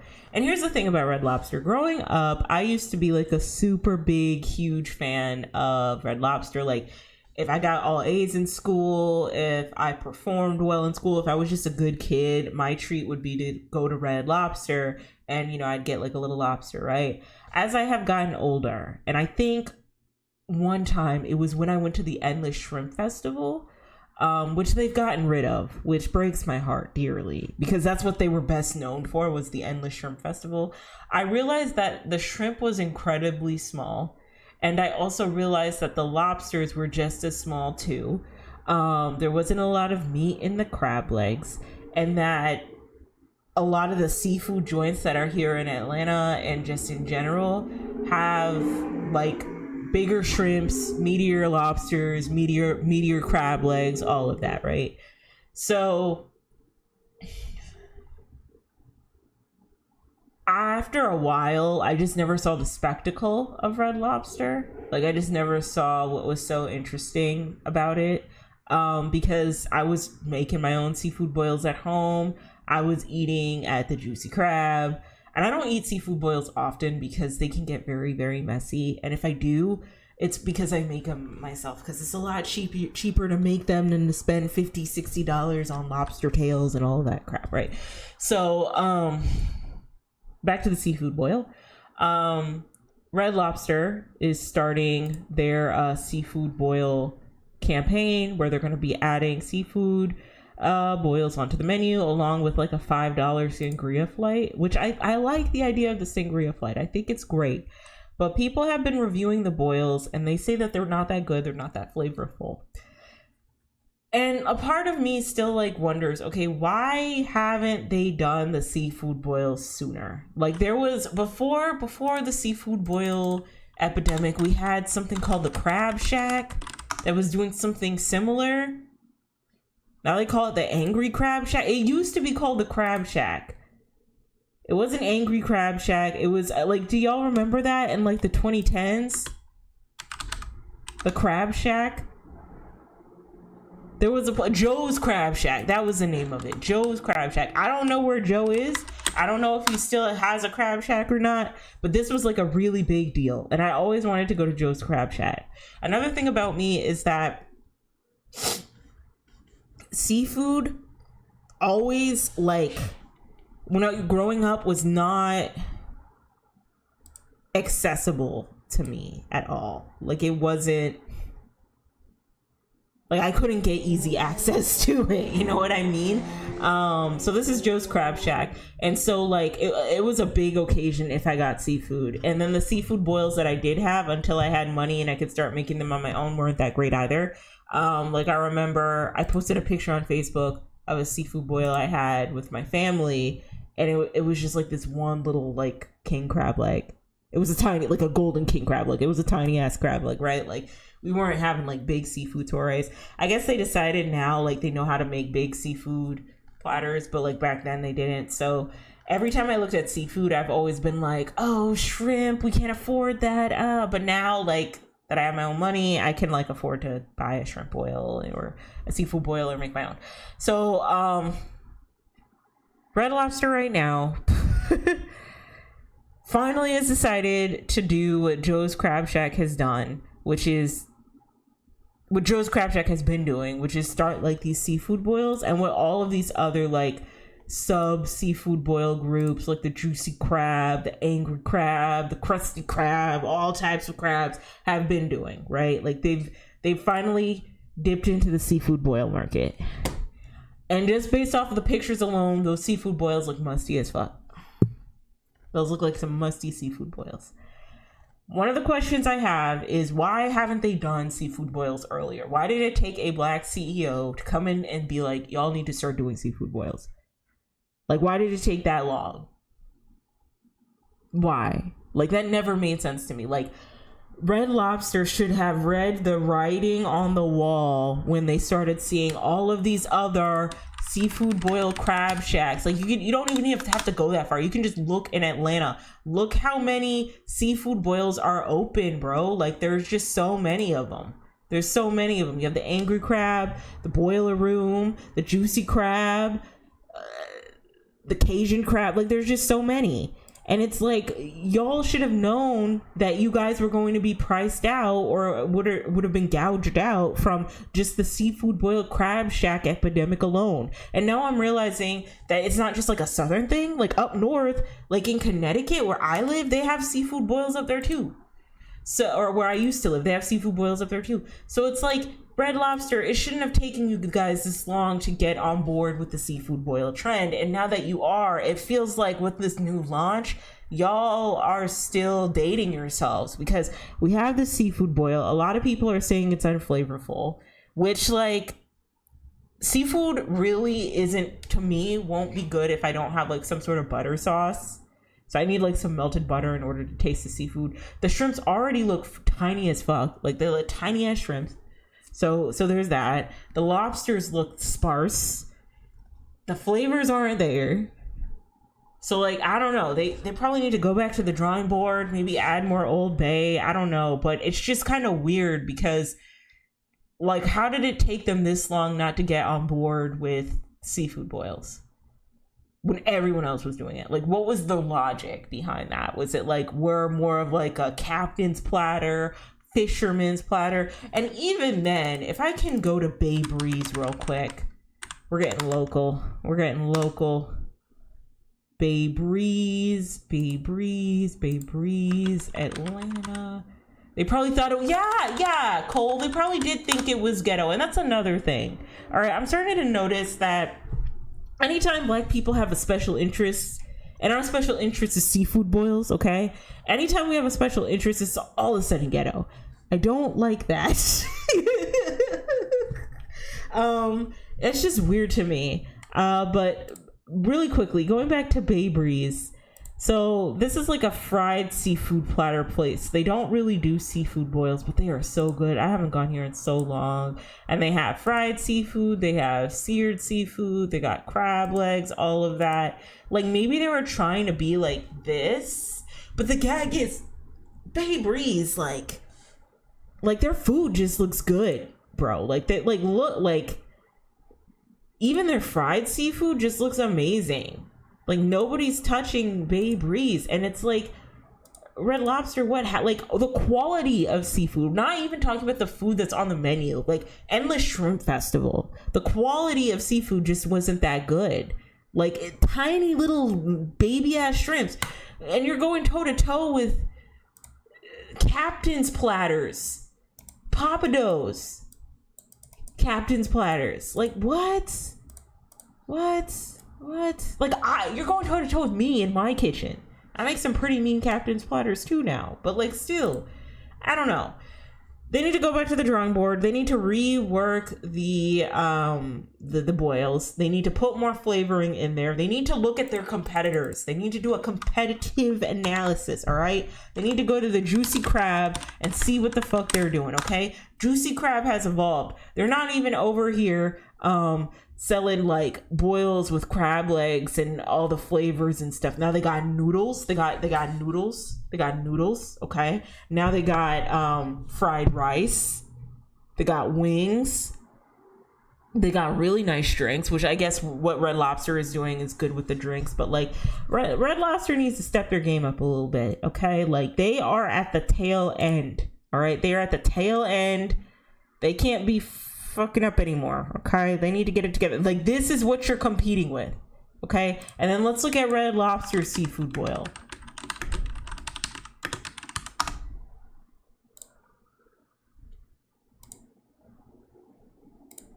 Okay, and you know what, it looks like nice and pretty because you know they got a campaign and they got like photographers and stuff. So this is Red Lobster. Okay, this is the Juicy Crab. Juicy Crab is so good that they even have their own seasonings. Red Lobster, get it together. Get it together. You don't have much time. Look, they're adding rice now. Rice to the seafood. I don't even know why, but that's a thing. They're adding rice and noodles. Get it together, Red Lobster. Like you're gonna be priced out. This shouldn't have taken you guys this long, right? And then you look at other chains like Red Lobster that are Red Lobster adjacent, like Chili's, and you thought Chili's was gonna go to the wayside, but no, girl. I don't know what it is, but that triple dipper, this thing, still A1 after all these years. Chili's is on their neck, foot on neck, belt to ass. They are whooping these people. Whooping these, childhood millennial, baby boomer fave type restaurants, okay? Just with the triple dippers alone. And they get it. Because tell me why. Not only did they come out with the Nashville hot mozzarella sticks, right? But they also came out with honey chipotle mozzarella sticks, guys. They came out with honey chipotle. Like, come on. I think that Chili's really got in with the social media craze and the TikTok craze and being affordable. Depending on where you go, the Chili's near me is like super expensive, but the Chili's like further out from the city are probably cheaper, and like if you order Uber Eats, it's just always going to be expensive. So, but like regardless, like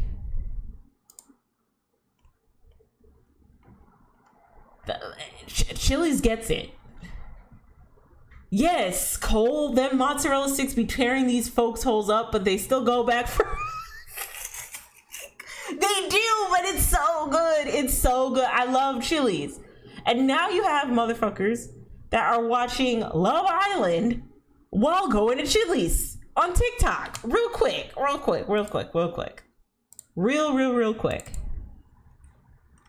Because why are we watching dating shows? Let me put on my regular web camera. Chili's Love Island. Why are we watching dating shows while we're at Chili's? Like they're bringing their whole laptops. No, let me set the scene. Okay, they're bringing their whole laptops while eating triple dippers, MacBook and triple dippers. Watching Love Island. What? Like, Chili's is that girl. I love me some Chili's. I love me some Chili's. I love me some Chili's. I don't know. I don't know, girl. I don't know. And speaking of Love Island, we gotta talk about it, okay? Cause like I don't know much about Love Island, all right? I don't care to know too much about Love Island. And here's the reason why, okay? Love Island, The Bachelor, Lesbian Love Island. I started watching I Kissed a Girl, okay? Don't judge me, all right? But all of those dating shows, I've noticed a pattern. Too Hot to Handle, okay? I've noticed a pattern in a lot of these dating shows that they don't have the best interest of women that look like me. Women that look like me. They don't have our best interest at heart. They never do. And I think I realized this at like a young age, because I come from the era of watching Daisy of Love, Flavor of Love. Daisy of Love did exist. Flavor of Love, I Love New York. I know they're all so ratchet, but I don't care. They were Hollywood reality TV gold. Flavor of Love, Rock of Love, I Love New York, Daisy of Love. I come from like that era, and I never really watched The Bachelor like that when I was a kid, because I was just like so young. And it was kind of boring to me. Flavor of Love, those love shows were just like really like, I don't know, fun. And like for a while I wasn't allowed to watch those shows, so when I was finally able to, it was like a little treat. And then I finally marathoned them in my 20s when I was like super depressed. But like, these shows are not for us, okay? And so then I started watching these shows. Then later on, when I got like access to more streaming channels, I started watching The Bachelor. And like first of all, a lot of these dating shows, I'm gonna just be real, they're like fake as fuck. Like, you guys gotta know that. You guys gotta know that a lot of these dating shows do not, like, you're not gonna find love on these dating shows. You're not gonna get married 9 times out of 10. A lot of folks go on here to like kickstart their influencer career or whatever. You know what I mean? It's not really about actually finding love. And so that always pissed me off, because like, why are we watching a show whose whole like point, this reality TV show whose whole point is to like find love, when you know full well these people are not going to find love on these shows? Like, they're just not. All right. Their humiliation rituals for the girls to like fight and scratch, whether it be figuratively on The Bachelor or literally in like shows like Flavor of Love, but to fight and scratch for love and attention for this one singular man, to pick them. Same for the girls too, but it just seems very like inauthentic, right?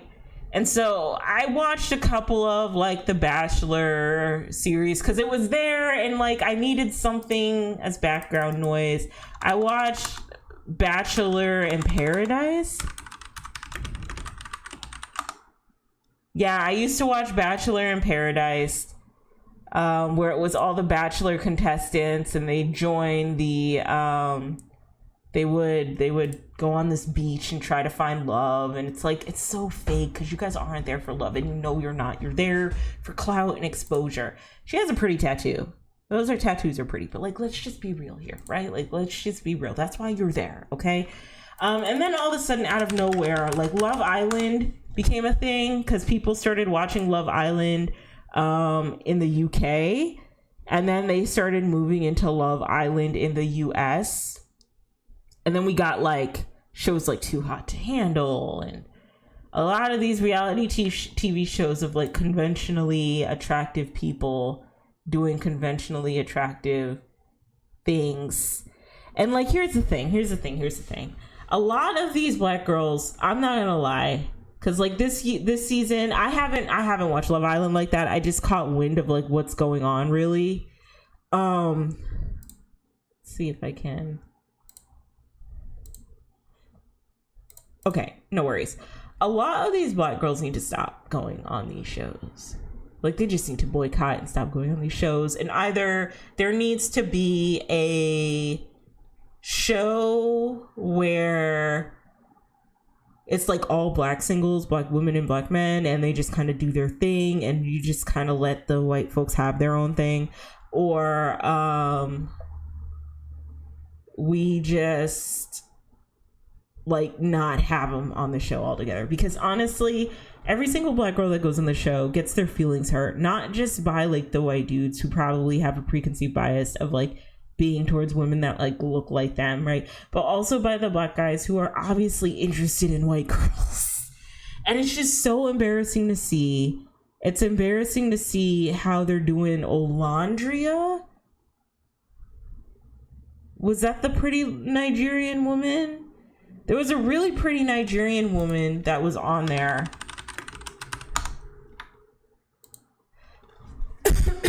Yeah, it was Olandria. It was Olandria. Yeah. And just like how they do these girls and how like they ultimately end up never getting picked. And like, honestly, like as black women, like we really shouldn't watch these shows anyway, because they're basically telling us that like we're not gonna get picked on these shows, that like these shows are not for us. Like, women who like so clearly look like us are not being paid attention to. And so with that in mind, I just think that we need to stop watching these types of shows, because it just like the intentions aren't good. I think there was like this one scene where like this guy Taylor was trying to antagonize Olandria and say that people don't like you, you know, like it was like really, really rude. Maybe I can find the video. No, I'll find the TikTok, hold on. But honestly, a lot of these shows are inauthentic. I feel like they create a lot of insecurities in people, that they have to look a certain way and act a certain way. They kind of embellish the idea of what like a real relationship is. And ultimately, at the end of the day, they kind of hint at black women that we're not the first pick, that we're not attractive, that we're not going to get chosen. You know what I mean? And I don't know. As somebody who grew up like in an area where I never felt like I was picked in anything, like I wasn't good at sports, I wasn't the smartest, like and I just kind of say to myself I wasn't seen as like attractive. It gets pretty difficult like seeing this type of stuff play out on TV and to just be okay with it. So for that reason, I just don't watch these types of shows. I did get into The Ultimatum, and I did get into Lesbian Love Island. So I Kissed a Girl. So I'm almost done with Lesbian Love Island. It's called I Kissed a Girl, but I call them Lesbian Love Island. And beautiful, beautiful women. But like also at the same time, well, we'll get into that. First, let's see if I can turn this up so you guys can watch what happened when Taylor tried to like embarrass Olandria. So let me see if I can. Loading player. Hopefully you guys can hear this. Cole, let me know if people can hear this. Okay, let me see here.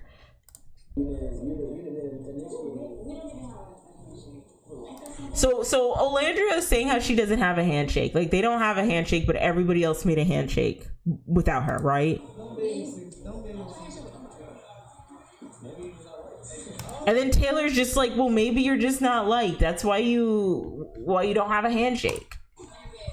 And he's just like antagonizing her because of it. And it's just like, what the, like, these shows aren't for us, guys. Like, stop watching these shows. These shows are genuinely meant to embarrass us and make us look like we're like the less picked. And it's what's sad is like no matter what we do, no matter how we come off, even if we are like physically attractive, we won't get picked on these shows. So like, why do you go on them and embarrass yourself, you know? But I know that at the end of the day, a lot of these women who go on these shows, you know, they get a lot of opportunities, they become influencers, they can get spin-off shows and all of that. Who's another person?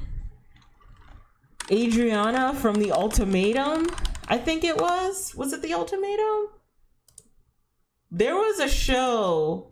It wasn't The Ultimatum, but it was also like it was a different show, and I forgot the name of it. But it had Adriana on there. Adriana Smith. No. This is something completely different that we should probably talk about too. We'll get to that. Adriana, but there was this girl named Adriana, and she was on a reality TV show, dating show, Netflix. Dating show, Netflix, marriage.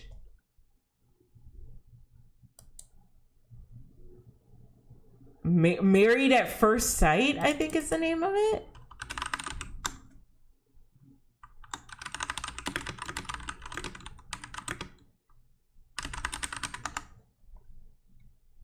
Adrian Naylor, I think is her name.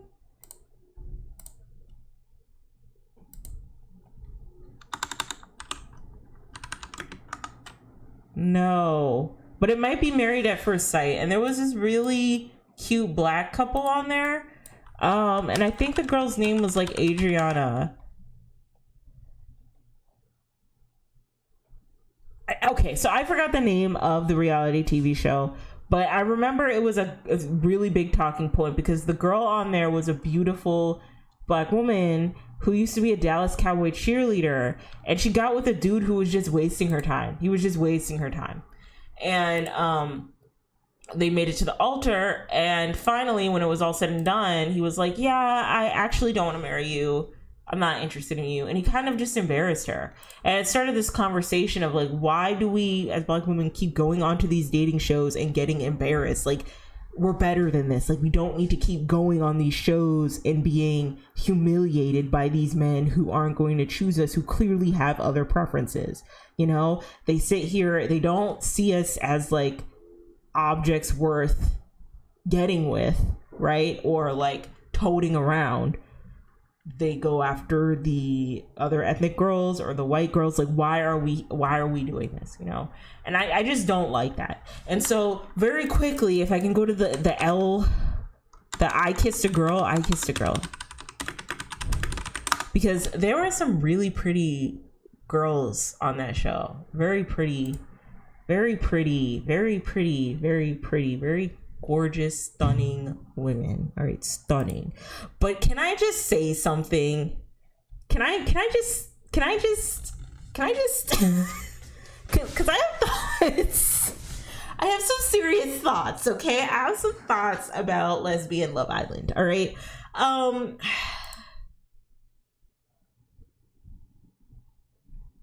Lesbian Love Island, what I noticed about like the black femmes that were in the show, just the black femmes, a lot of them didn't stay for a while. A lot of them did not stay. Like this lovely young lady, okay, she was very cute. I'm sorry, she was just really attractive. She didn't get to stay either, and I think she's a STEM. Don't execute me, LGBTQ lesbians, please don't come for me, but I think she was a STEM, right?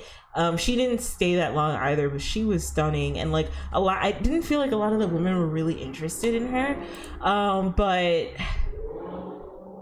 oh wait, hold on, I didn't watch the reunion, so I don't know what happened after the show.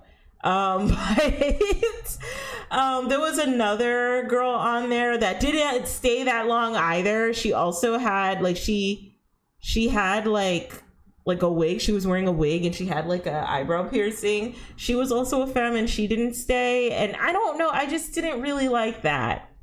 I don't like that. That makes me very uncomfortable. Like I don't think these shows are for us, fam. I don't think we need to be going on these shows. I don't think we need to be embarrassing ourselves like that. And it's not like me saying like shame on you for thinking about going on this show and thinking that anyone will give you a chance. It's not what I'm saying. It's just like it's the same song and dance. Like we're never Black women and Black femmes are never yearned for in the same way that non-Black women and non-Black women are, right? And non-Black femmes are. And that's just like the reality. And I just don't like how we keep having conversations over and over about the same thing and nothing changes. At some point, I'm so sorry. I'm gonna goon real quick, but she is so hot. She was on some fuck shit on the show, but I think her name was Fiorenza. She was really cute. She's like all the way my type. Anyway, as I was saying, I'm gonna like look at the Red Lobster seafood boil because she's actually making me blush. So like, I just don't think that we should really be focusing on these shows or like watching these shows if they're gonna keep doing the same thing to us. If it's always gonna be a matter of we're not gonna be desired, we're not gonna be yearned for, because it's not even a matter of like us as Black women watching these shows and seeing the same story happen over and over again, but it's also like other people seeing this and seeing how it's being perceived and like seeing like, wow, like they're really not desired, they're really not picked, which is like super, super unfortunate. Very quickly, The Ultimatum, because I watched The Ultimatum Queer Love too, but apparently Britney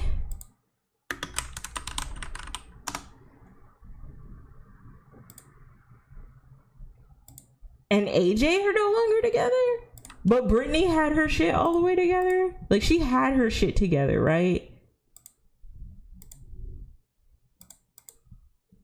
But I guess they're not together, or I don't know what happened to them, but like Britney, like it's just another situation. It just makes me really uncomfortable. I don't know. I just had to get that off my chest.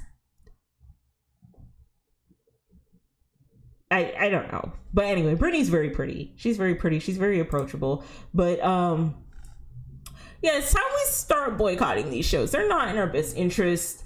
I don't know much about Huda from Love Island, but she's pretty. I actually was watching Huda on TikTok because she has really good fitness plans and fitness advice. I was watching her on TikTok before she was actually on Love Island, and I don't know what's going on with her, but she is very pretty and I only want the best for her, so that's good. And then my boyfriend said that Adriana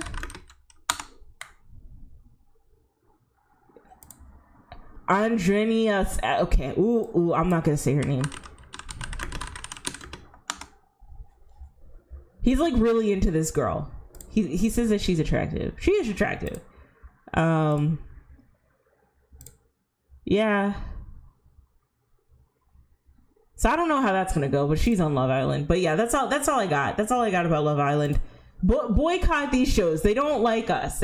We should either just make our own shows. Like we should have our own like queer love shows. We should have our own straight love shows, like that, because this is embarrassing. Okay, guys, like yeah, this one dude, you already know who he's gonna pick. It's probably not gonna be like it's not a serious relationship anyway. It's all for TV, it's all for narrative, it's all for plot.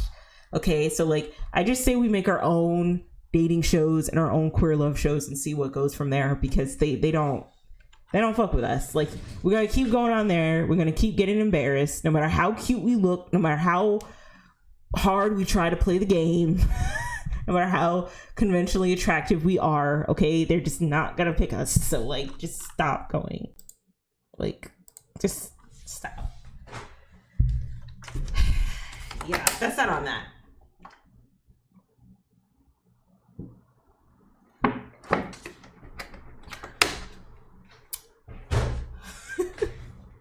Stop watching these dating shows and start boycotting Red Lobster, because they need to do a better job with their seafood boils.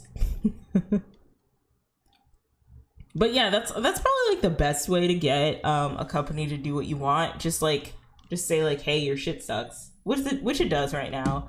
I don't think they have the sausage They don't have the sausage in their boils. They just have the potatoes and corn. They need sausage. They need boiled eggs.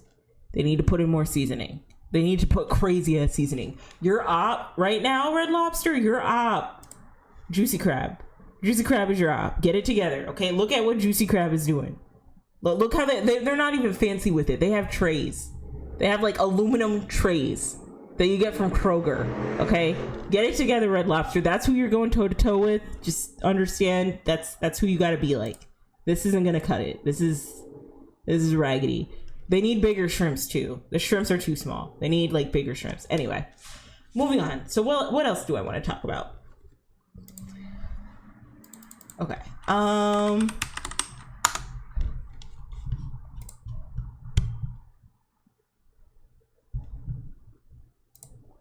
So I started listening to Paramore, but hear me out, okay? Hear me out. My favorite band is Fall Out Boy. Like, I fucks with Fall Out Boy heavy. Like, I started listening to them when they were like not really relevant anymore, in like 2012. And I listened to all of their discography, up until that weird purple cover. Let me see if I can find it. Where they tried to do like that hyper pop experimentation sound.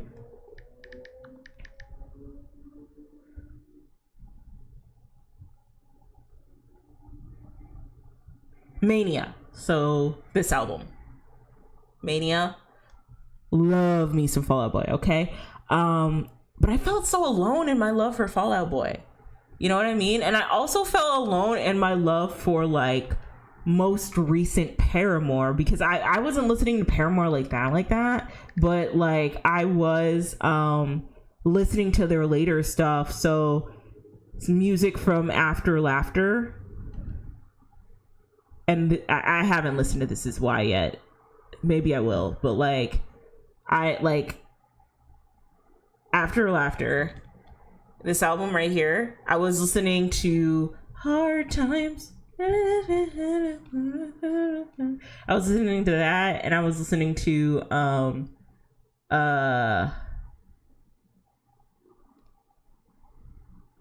Grow Up, which I think was from the other album, Paramore Deluxe Edition.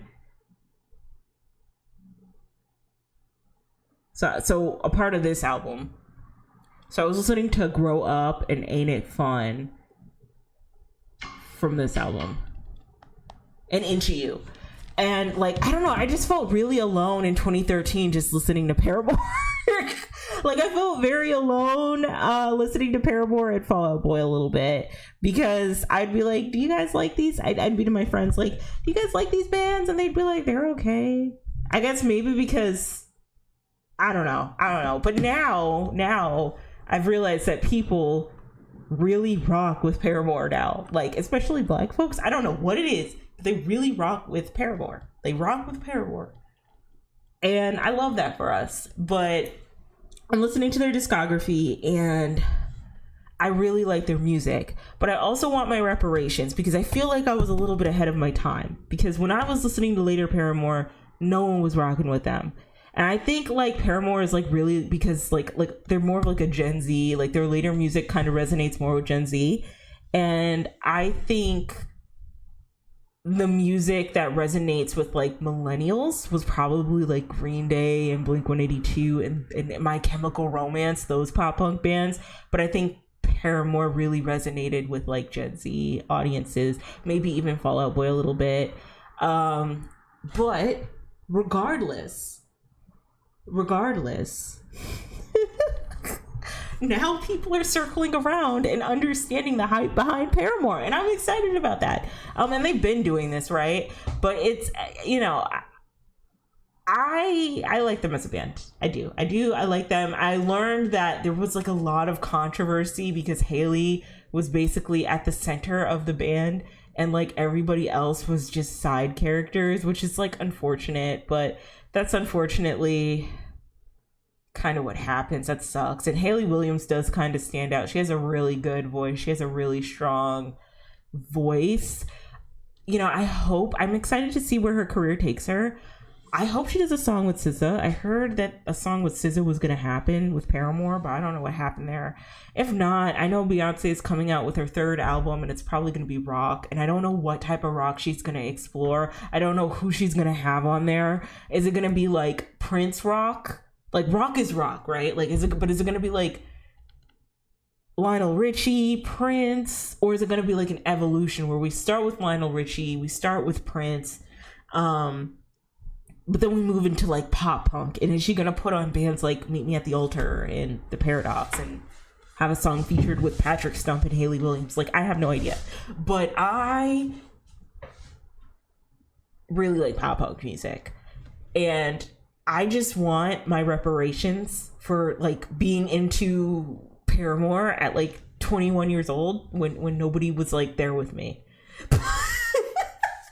I do, like later Paramore, not early Paramore, not Misery Business Paramore, but like, ain't it fun? You know, that Paramore. Like, I want my reparations for that. Okay, I do. But I like their music. I also watched a 45-minute documentary video essay on Fleetwood Mac. And you know, really, I did it because I was invested in Stevie Nicks. I like Stevie Nicks' fashion, okay? I like the all black, kind of like whimsical, witchy type of aesthetic. I think that's really cool. And so I was like, all right, let me get into Fleetwood Mac and see if I like it. And they're okay. That'll probably be something like a band that I will explore, but right now I'm listening to Paramore. So I'm starting at Paramore. I have to refamiliarize myself with a little bit of Metallica because I am a big Metallica fan. My favorite album is Ride the Lightning. And then I have to familiarize myself with Iron Maiden. I want to listen to the new Fall Out Boy album.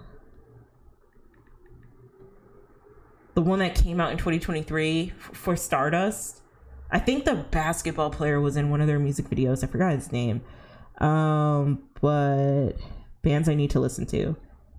Ooh, I gotta listen to Def Leppard too. Because there's one song from Def Leppard I really like that's just like an earworm to me. But I gotta see if I actually like Def Leppard or if I like that one song. I do like that the drummer has one arm. That is cool to me. I like that. But yeah, Fleetwood Mac can be on the list because I like to be well-rounded in my music genres. So yeah. Paramore, pretty good band. I just really got into them like this year, so don't judge me. But I like, there's some singles I like. I never was really into Misery Business like that. But listening to them again, I actually do rock with like a lot of their music, their early music. Yeah, and like that's what we're doing. That's what we're doing. Okay, so moving on to other topics. What else did I want to talk about? Oh, AI influencers. So let's have a conversation, okay? Hold on, let me set the scene, okay? So AI, we all know what it is. It's artificial intelligence, AI, machine learning models. Here's the thing about AI that is concerning me and doing an upsetting of my spirit, if you will. All right. The problem I have with AI is that it is evolving at such a rapid pace that this is an AI. Whoa. That we have like very little control. Like, it's getting to the point that we as humans are having very little control over how these machine learning models evolve and operate. And it's getting very scary, and it's getting a little out of hand. Okay. AI hasn't been regulated. as somebody who does work in like tech spaces, I can tell you that what really terrifies me about AI is how it's kind like there's been like an aggressive push without a lot of reflection on how the impact of this new technology could affect history, or it could affect human society as we know it. It's really, really bugging me. I'm currently taking a course in AI for my area of expertise to just see how it operates and how to design products centered around AI. And there are a lot of like things that you have to account for when being an artificial intelligence designer or designing for artificial intelligence products. There are a lot of things, there are a lot of rules and regulations. There's a lot of biases that you have to make sure that the machine learning model doesn't have. And I fear with how much access that we are giving AI by just going on these platforms, the ChatGPT, the Midjourneys, the AI, like take a picture of your face and we'll turn you into a mermaid type of apps, that there isn't a lot of regulation for these things, because now we're getting like kind of like bigoted, borderline racist type of stuff that is being promoted from artificial intelligence. And now it's getting pretty concerning. My biggest issue has been that we are now allowing AI to kind of think for ourselves, think for us. A good example is asking ChatGPT for everything before we're actually going on like Google and looking for it ourselves. And the argument can always be, well, it's a lot faster if you ask this machine learning model than going on Google and looking up the information, right? However, I'm of the belief that you'll get a fully like well-rounded and grounded answer if you do also go on Google and do some research on your own as well. If you just stop at like ChatGPT and say, hey, ChatGPT, can you tell me what are the best products that could help me build a cabinet? And then you don't actually go online and research and learn and understand these products and why they do what they do, but you're just leaning on a machine learning model, an unregulated machine learning model, mind you, that is going to just kind of spew out whatever like their audience has said prior to, or their users have said prior to. That can be incredibly harmful. So you're looking up, you're asking ChatGPT, hey, show me what tools I need to use to build a cabinet. Okay, so you type that in. What tools do I need to use to learn how to build a cabinet? Type it in, type. Okay, and ChatGPT is like, okay, so you're gonna need a hammer, you're gonna need screws, you're gonna need a ruler, you're gonna need some wood, right? But you need to use cherry wood. You can't use, I'm not a wood expert, I don't know, tan wood, all right? And so you don't question why ChatGPT is saying use cherry wood, right? You're like, okay, I'm gonna get cherry wood, right?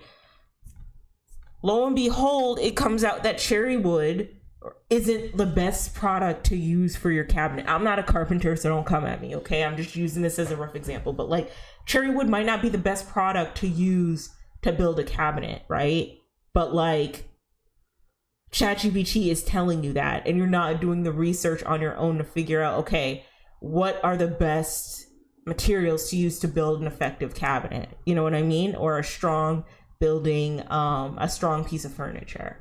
Maybe cherry wood is good for decorative furniture, but it's not good for durability. Maybe you need a different type of wood. And ChatGPT isn't going to tell you that, especially if you don't ask them. And even if you do ask them, because a lot of these rules and practices of AI and like solid user experiences hasn't been fleshed out, you kind of get into a situation where you're not questioning why ChatGPT or any of these AI products are saying the things that they say or are doing the things that they do, you know? And so now we're at this phase where we have AI influencers which are really just kind of set up to take our jobs, more or less. Like let's just talk about it. Like they are basically set up to take our jobs. They look incredibly real, incredibly realistic. Faces always be to the gods too, mind you. Like the lady influencers. We are trying to work smarter, not harder. But like, in all honesty, try out free plans and grab the best deals like the Flow AI 1 month free plan. Tip number 3. You all gotta understand, like, this is somebody's face that was uploaded onto an app. Like, so, this is somebody's likeness that AI is using and embellishing and creating like a service or a product out of. And like, I wonder, the person whose face was used, like, do they get residuals? And like, that's my other issue with artificial intelligence, especially when it comes to the art of it all. I do think that AI is really good for you to help find your art style or to help like reference the way you want your art to look. But where it gets really harmful is when you create these user generated images that are clearly stealing from other art styles.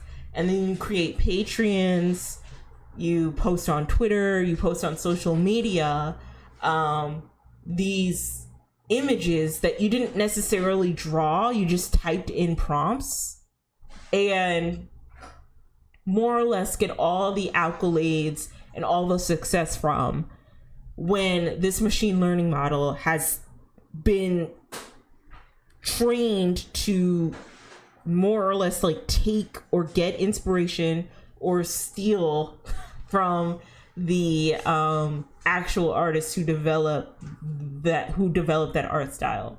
You know what I mean? So that's the problem.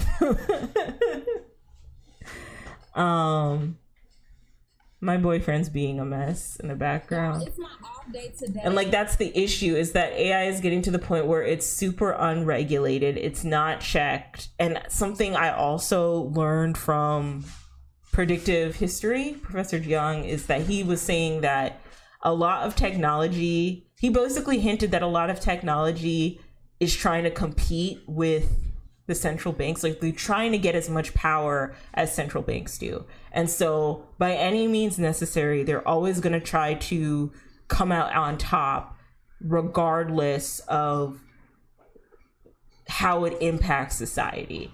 It's the reason why we're having so many conversations about like social media and if it's really healthy for people, if it's good for the mental health of young children, social media being accessible to young children. And like, these same tech companies, these same tech CEOs who have created these products that has us regular everyday citizens addicted to, has young children addicted to, probably wouldn't dare expose those products to their own young children themselves, because they know the harmful implications and the harmful aspects of that technology. Like, they understand, and so they're more than willing to regulate it for their children or their loved ones, but always trying to make sure that we stay on the algorithm. And I've always said this, I think there's a lot of pros and cons to social media that there's a lot of pros to social media that are never really addressed when discussing the cons. And I think that because of how things are changing socially,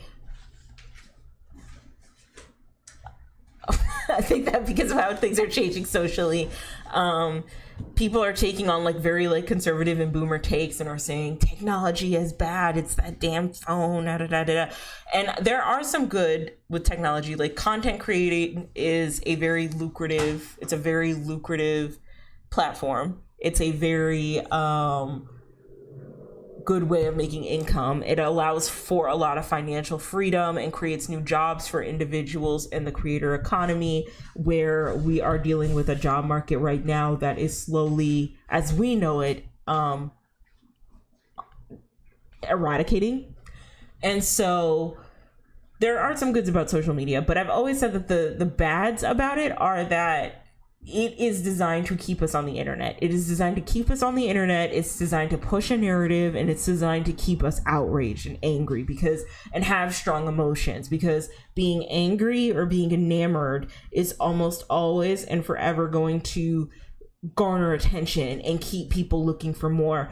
Going back really quickly, when I was talking about like America and Iran, and how America bombed these nuclear sites in Iran, and how like we're basically more or less in a war, on TikTok there was a lot of fear mongering. There was a lot of fear mongering on Twitter too. There was a lot of strong emotions on Twitter, and it was really, really hard for me, just a regular everyday person that's like, okay, so what's the sitch? What's going on? What's the sitch? No Kim Possible. What's going on? Like, what are we actually supposed to expect coming down the pipeline? Like, how is this gonna all pan out, right? It took me like looking at like some random professor out in Toronto to kind of break down what this means for America, what this means for Iran, what this means for Israel, what each party wants from this war, instead of listening to people just ranting and raving and unregulated nervous systems of what they predict is going to happen to this country. Okay. But it took a lot of researching, and it took a lot of like looking things up and understanding what's going on, right? Like, and that type of stuff. Like, let me show you Professor Young real quick.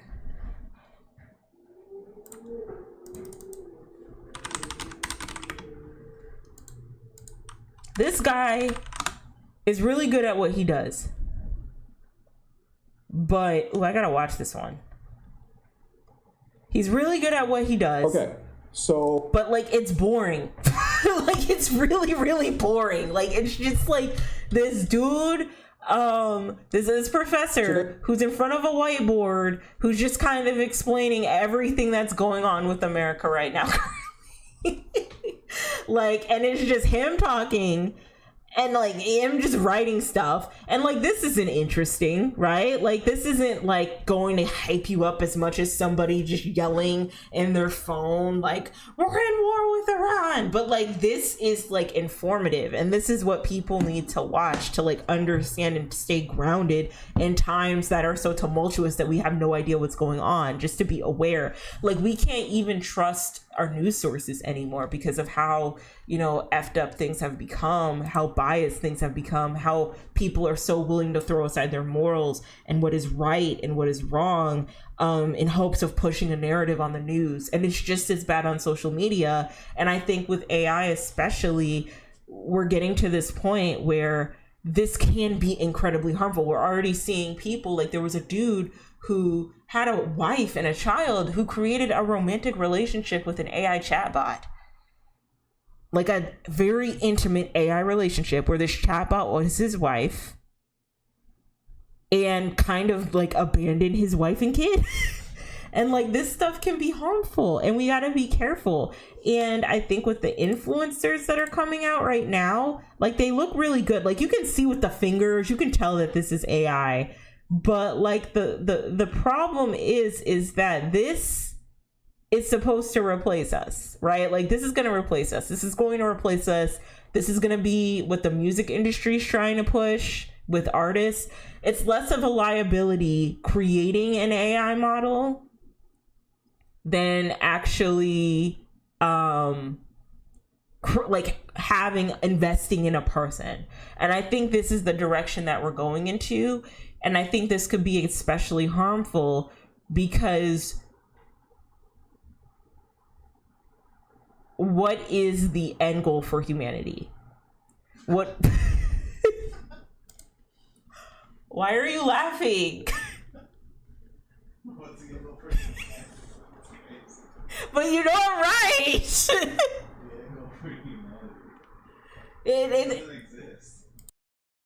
But it does exist. Like, what's the end goal for us if AI takes all our jobs? I'm gonna let you go though. Just close the door. Like, you're ruining my vibe. You're ruining the okay, because I'm being serious right now. Like, the end goal is like what happens if we all are leaning on machine learning models and we're not thinking for ourselves? You want to know what happens? No, because I'm on stream right now. No. My boyfriend said that Terminator 2 is what happens. That's dangerous. That's not a good end goal for humanity.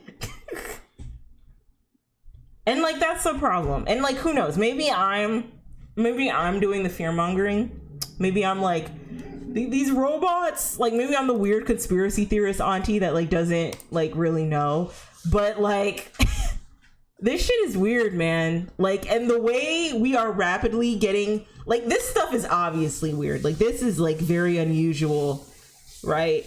But the way that people are rapidly getting more and more trustworthy with AI, like they are willing to trust ChatGPT instead of like their own like ability to look things up and learn things, that is scary. With that in mind, I do think that ChatGPT can be pretty useful.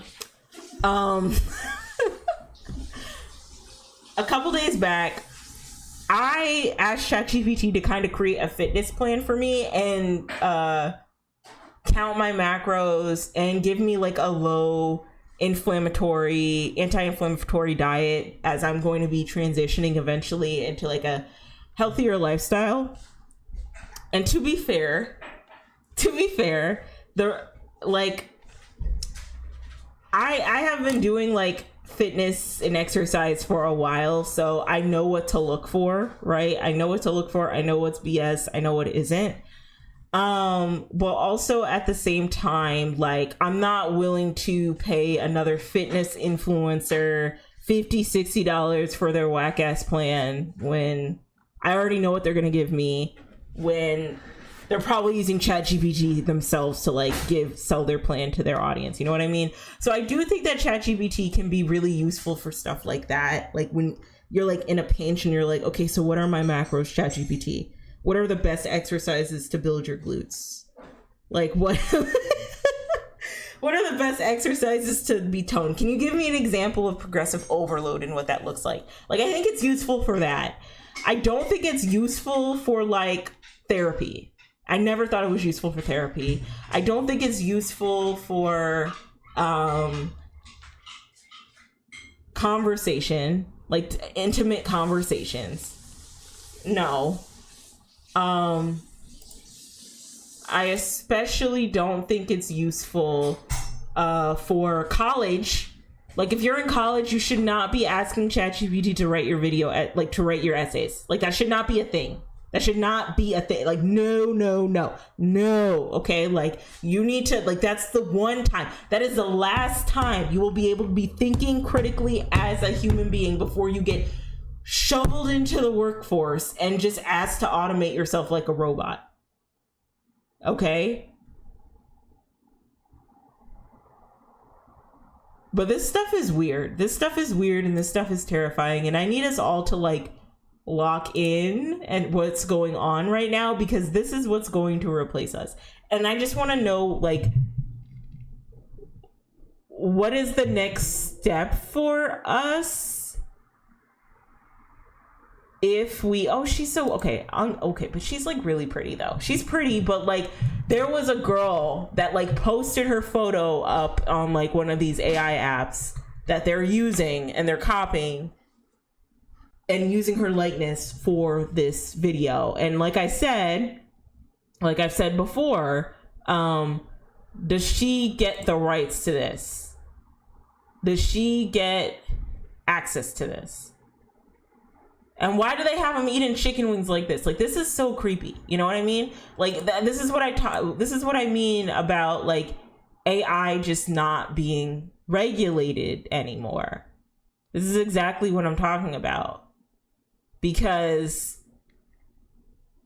you're using other people's images for, did she just eat a taco off of another taco? You're using other people's images, right? And these people do not get residuals, probably. You're using other people's artwork. They don't get residuals from you using their artwork, which I honestly think is probably the only time that like promoting AI art would be okay. But other times, like where you're just like, draw this in the style of Sakimi-chan, and like they draw it and then you post it everywhere and make a Patreon based off of it, like that's harmful. But like,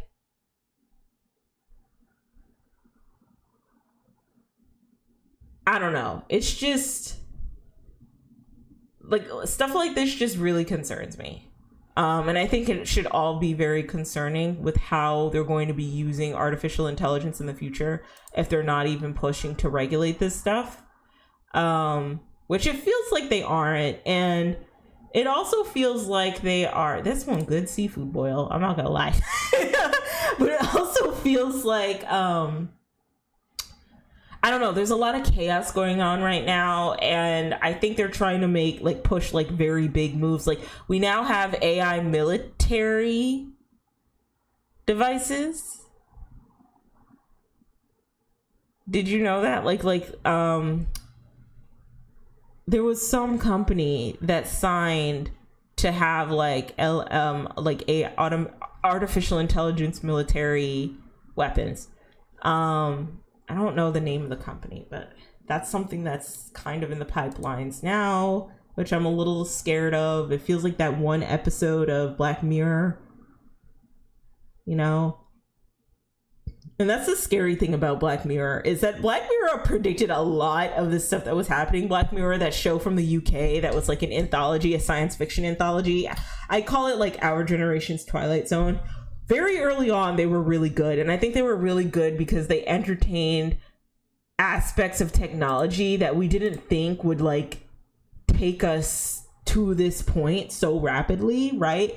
But then it started getting scary, and it like the gag is that Black Mirror stopped being good because it just stopped, like it just started becoming real life. And I'm pretty sure stuff like this had been in Black Mirror, and now we're seeing it in real life happen, and it's just like, whoa. Like with shows with like the Twilight Zone, it would take years and decades for some of the stuff they were talking about in Twilight Zone to actually come to fruition. Like Black Mirror does an episode about a woman who lost her husband and now is creating like this AI husband to always talk to, right? And then 4 years later, you have a dude with his wife and kids, very present and very alive wife and kids, going out of his way to talk to an AI model as if it was its own wife.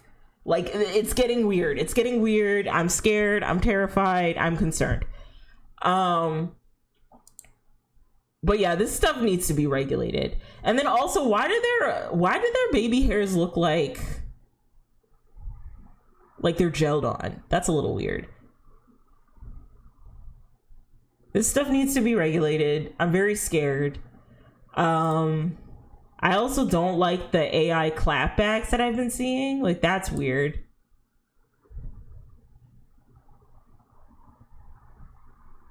But like, I don't know. This worries me a lot.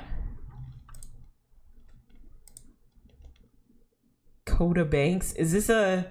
Yeah, this is an AI influencer. Like, where did he get that face, Coda? Coda, who gave you that face?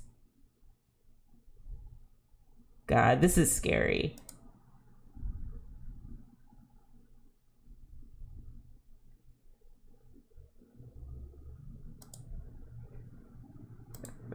This is scaring the hell out of me. Anyway, that's all I gotta say about AI. Just like, be careful with it. Please be careful with it. Because we don't know where it's going or what it's trying to do, and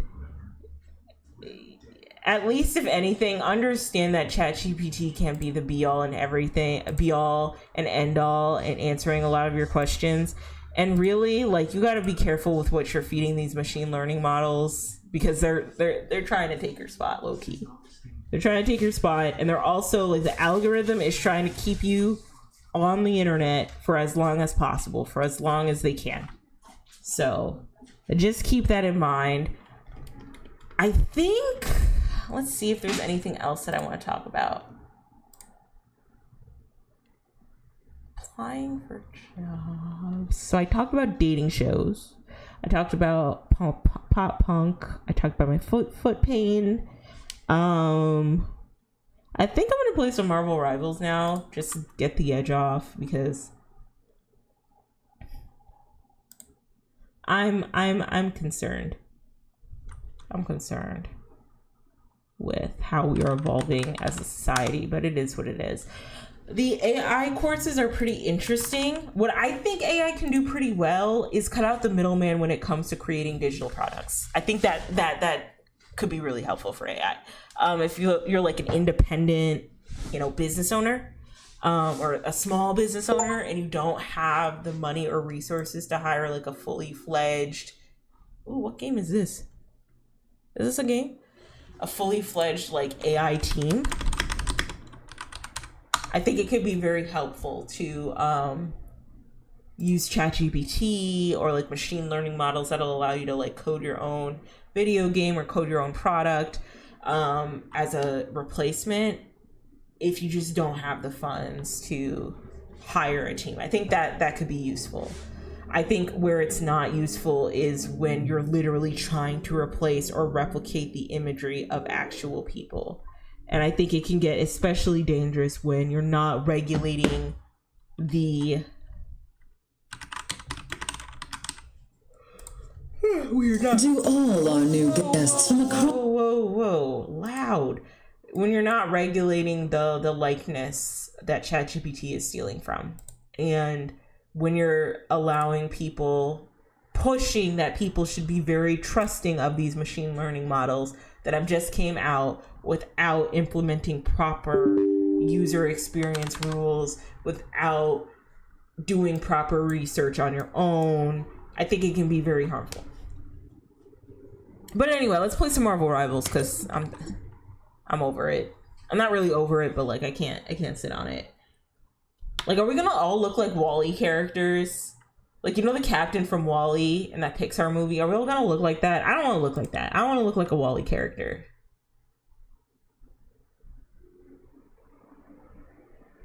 I'm worried.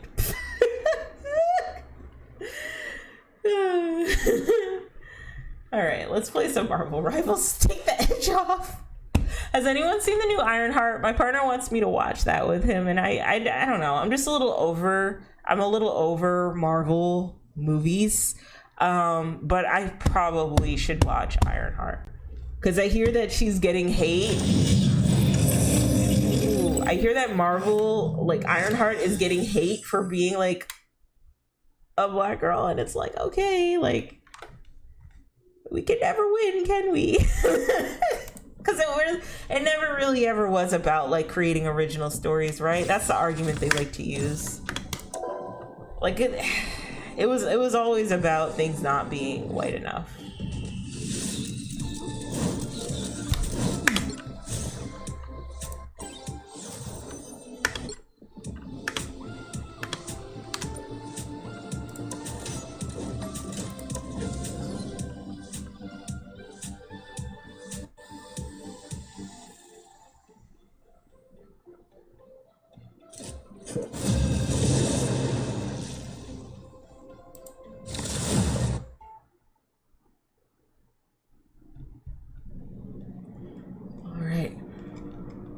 Why do I keep getting thrown into games? Step outside my bubble every now and then.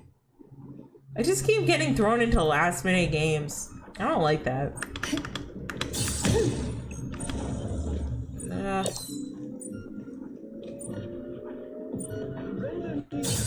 By the eye of Agamotto! Let's keep fighting until we have a winner. A little help, please. Judge, jury, executioner! Damn. Well, we lost that one.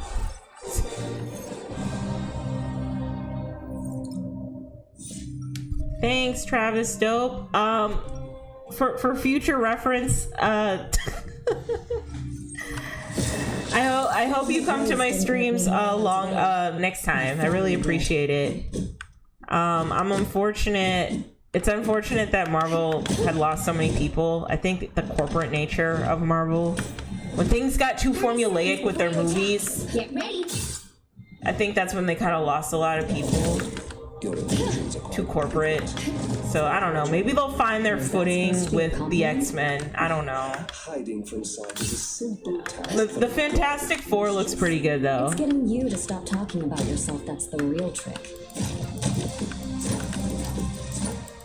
The battle starts in 5, 4, 3, 2, 1.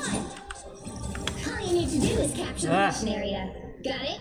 But Marvel Rivals is still pretty fun. Against Krakoa. How are you doing, Travis? Are you good? We shall not abide. Someone would grab. For mutant kind. Supernova! Got your back. Your god is suffering. Why did I do that? Mission area is yours to capture now.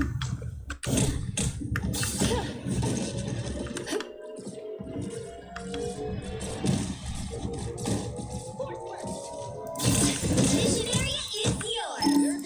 Oh god. Do they have an invisible woman over there?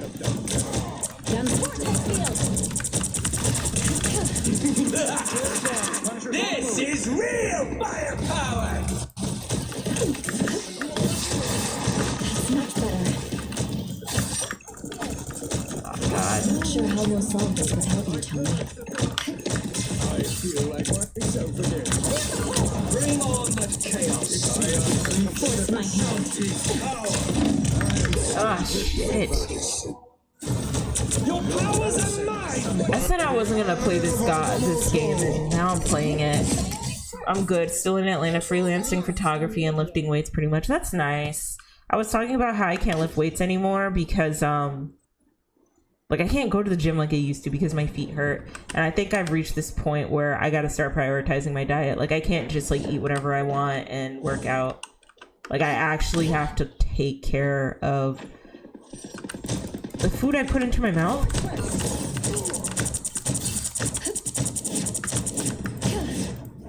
Anyone willing to help? I'm fine, don't mind me. Yeah, it catches up to it. Yeah, so I'm like worried that it's not like something super serious like diabetes, but like, oh crap. I don't like that they have an invisible woman. I'm not going out there.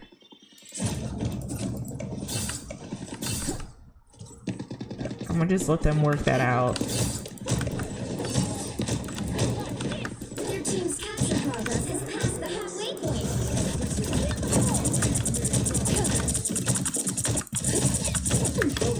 Feeling fantastic. Oh shit.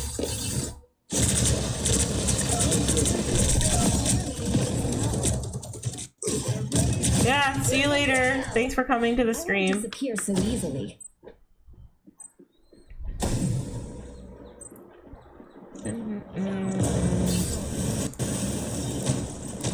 You belong to me! They've almost got it! Gather close, and Loki shall tell you how he vanquished the Midgard serpent and struck down Surtur himself. Enemies on approach. Attack the cunning turret.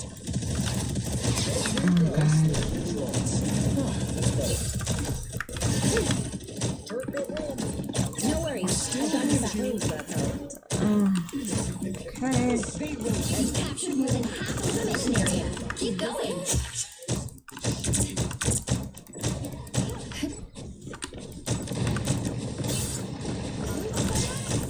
Oh no.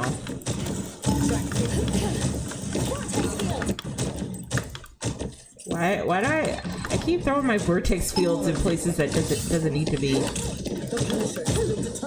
Okay,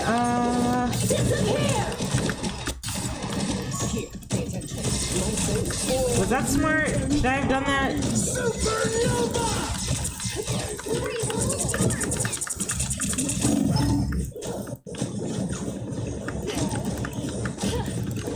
Enemy in front of us! Ah, shit. Damn it.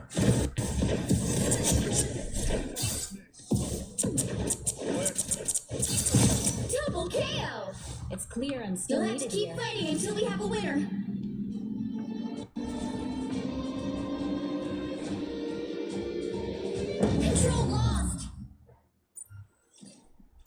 Fluttershy has become a turtle. Render me assistance. Bring on the chaos.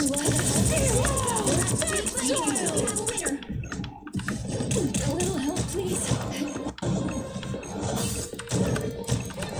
That's much better. Judge, jury, execution. This is real power. Is Loki's whole power that he can duplicate people? Because I didn't know that. Yeah, we lost twice. Okay, that was brutal. That was bad. Well, you can't expect to win them all.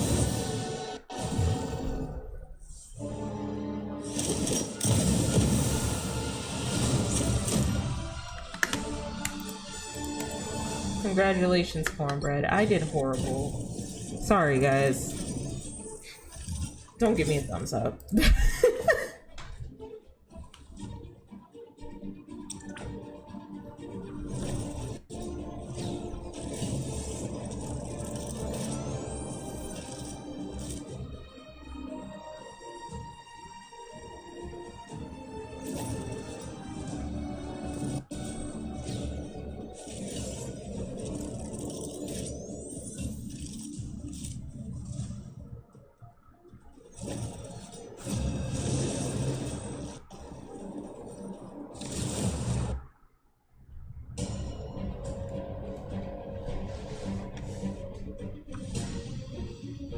Pick your hero.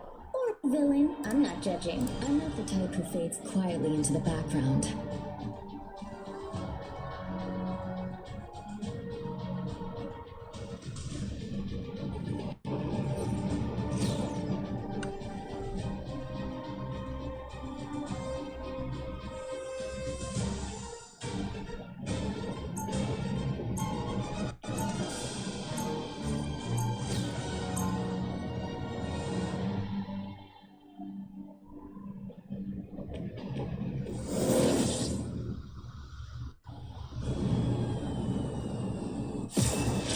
Even when the multiverse is in danger, 30 seconds before you attack.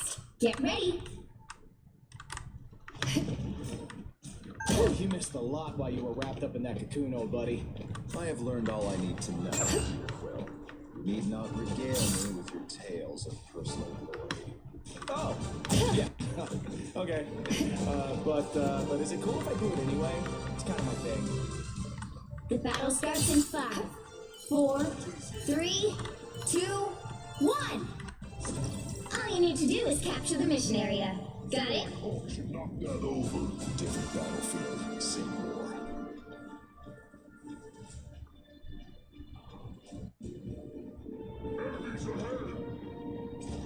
You're so What they're doing here. What is going on? What is so scary? Shooting violence. Bro! What am I? So the mission area is yours to capture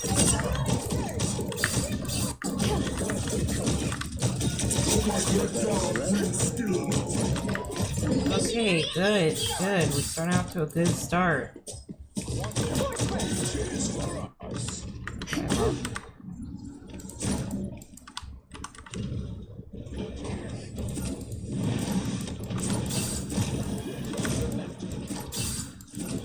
I have located a sniper. Feeling fantastic. Oh shit. I need a health pack.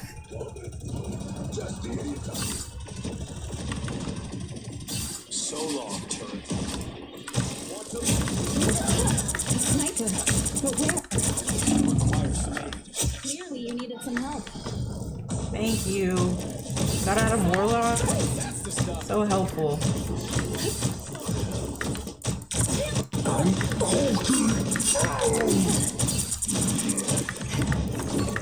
You captured more than half of the mission area. Keep going. Invisible? Feeling fantastic. Control lost. Pass on the lead. I don't want none of that. No Hulk smash. No Hulk smash.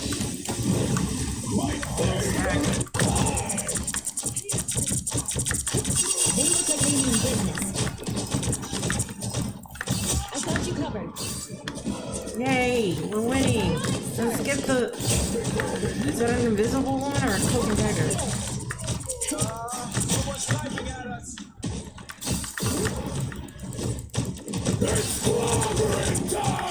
Rise, my friends. Us against the world. Oh no. Okay. Disappear. Was that smart? Was I supposed to do that? Second chances hope. Need to find that sniper. This time I need you. Your team's capture harbor is past the halfway point. Cosmic might returns. Force burst. You are safe now, my friend.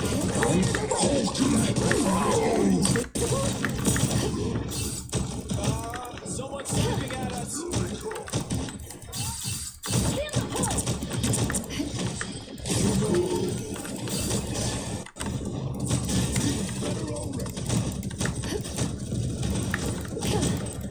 I can't talk while playing this game. Together.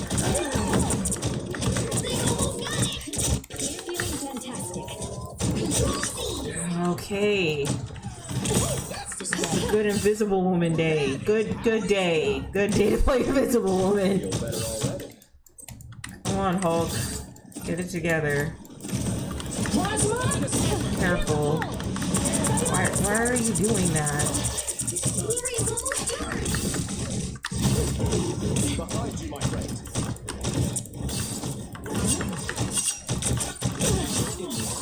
Disappear.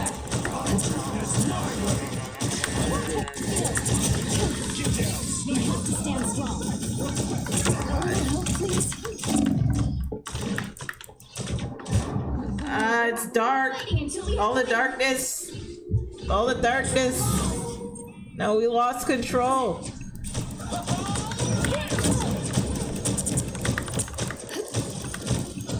God. No worries. I got it.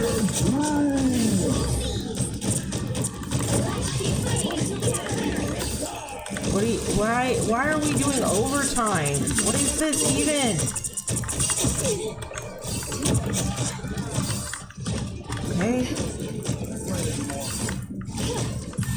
Okay. Nice. I'm playing pretty well. Okay.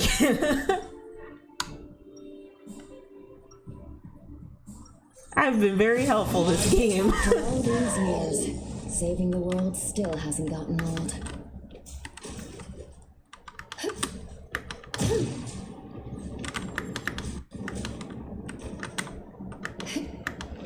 Seconds before you attack. Get ready. You know my weapons can still lock onto you, even when you're invisible. I thought we were supposed to be on the same side, Frank. We are, for now. But in this business, that can change in a heartbeat. I'll be sure to remember that. And when it does, I'll be ready. The battle starts in 5, 4, 3, 2, 1. All you need to do is capture the mission area. Got it? It is my destiny to lead you to victory. Do not stand in my way. That's easy.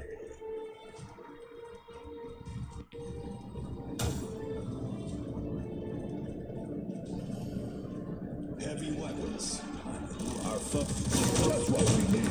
Feeling fantastic. Us against the world! Us against the world. Looks like the mission area is yours to capture now. Rest easy, Ben. You've earned it. Capture the mission area!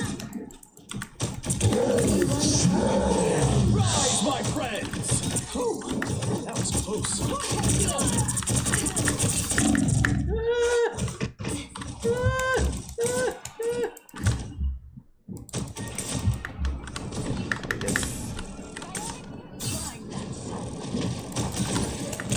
Lord, get it together, bro. What are we doing? What are we doing, bro?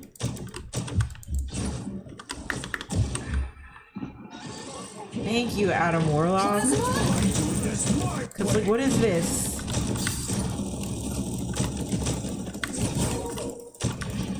Vortex field, disappear!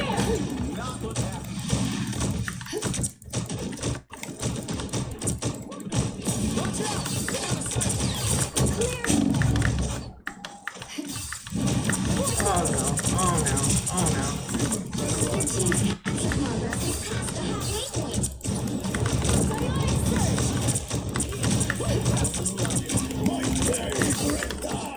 Anyone willing to help? Us against the world! I can't see anything. Oh, Groot, no. Groot, stop. Ugh.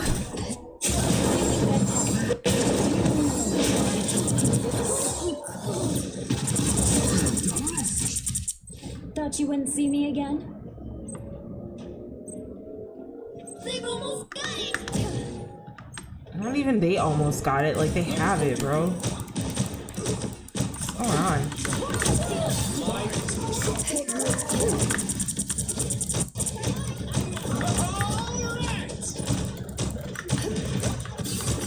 Psionic first!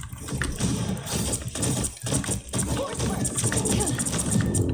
Jesus. Jesus. Y'all see that video of B. Simone being a bad friend on her podcast? Or she's talking to her friend and she's like, her friend is like, I had to go on food stamps. I thought you were gonna be there to help me, but you didn't. So I had to go on food stamps. I had to move back home with my parents. And B. Simone is like, Jesus. 30 seconds before you attack. Get ready. That shit is funny. I don't know why y'all just don't let B. Simone like kick the bucket. Like, ugh. She's like the worst type of grifter. I don't like the Christian rebrand a lot of people are doing. It feels very inauthentic. 3, 2, And I'm tired of us using the argument that God knows your heart. Like, got it? God knows your heart and everybody else does too. Like, you need a new grift. And I think if you are a Christian, you should be very aware that people are trying to take advantage of your kindness. You need to be very aware of who's like feeding you spiritually, in my opinion. Jesus. Hell unleashed!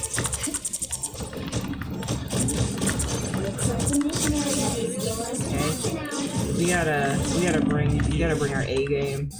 We can't be out here. Clearly you need vortex field.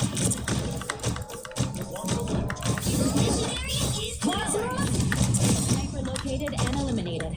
Okay. Come on, guys. Come on. Should I go there and bug them, or can I stay here? Come on, Hulk.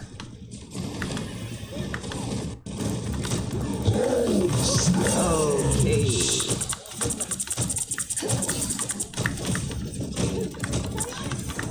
Disappear! Feeling fantastic.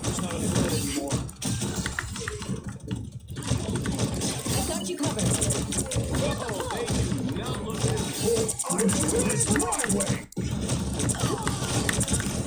I complimented Hulk.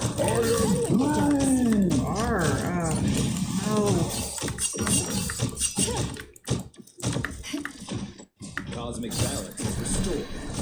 You are Groot. I got your back. You've captured more than half of the mission area. Keep going. Invisible? I feel better already. Against the world!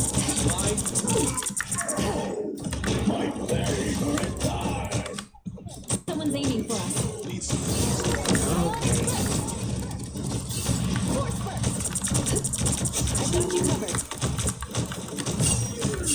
Oh, he must have a bad computer. Hulk is going through it. Glory's almost yours. Alright, I think I can use my Q now.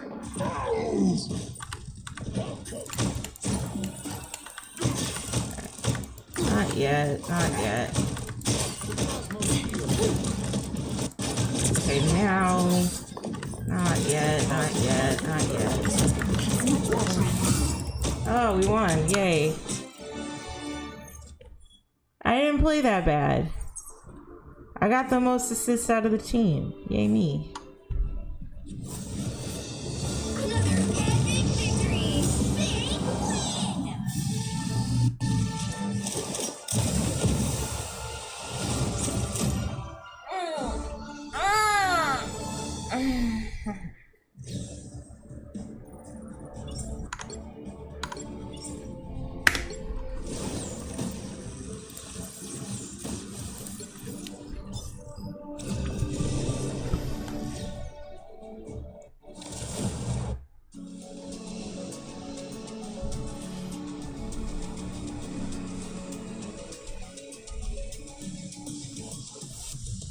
Is this a new map? Have I been on this map before? The right hero Is this Ultron's can make all map? the difference. Does Ultron get a map? How does this work? When they drop a hero, do they get a map with it? I don't know how this works.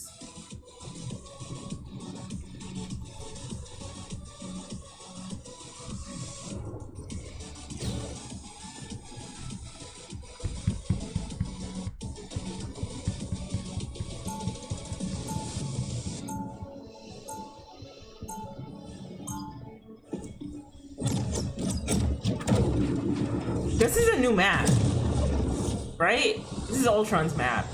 This has got to be Ultron's map. After all these years. Or is this like a different part of the same map? Stay strong. I don't know. I don't know. You know my weapons. I tend to be musty in new maps. Where's the I health? thought we were supposed to be on the same side, Frank. We are for now. But in this business, that can change in a heartbeat. I'll be sure to remember Look that. at the foliage here. And when it That's does, nice. I'll Okay, be there's a ready. health pack over there. Oh, I know this one. Where this is the point. I think this is such a creative little point here. This is cute. Okay, okay, let's lock it. There we go.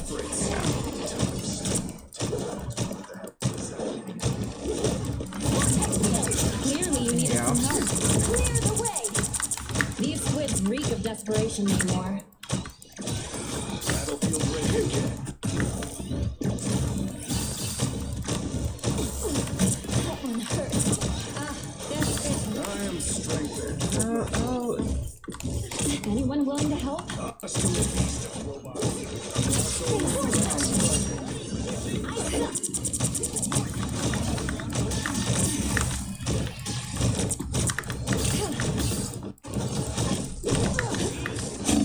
oh no! This is why I'm not good at the game. I always turn around. I can't turn around when people are fighting me. That's really good. Stop that vehicle! Clear. Iron as Fist needed sucks. Hate him as a character in this game. here.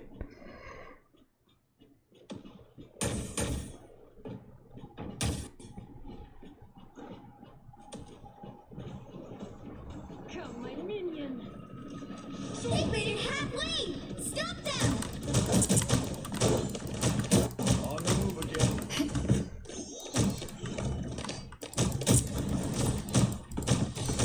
I think he's got it.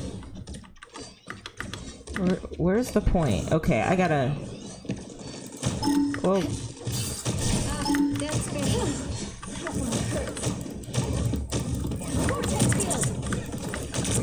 What a nice deep freeze. No chance to stop them. Where's our point? Where's our point? We gotta go to our point. Why are we so divided? Chaos from the depth. Better stop that vehicle! I got you covered. They hit a checkpoint. Now might be the time to stop them. They look like they mean it. Clear the way! Oh shit.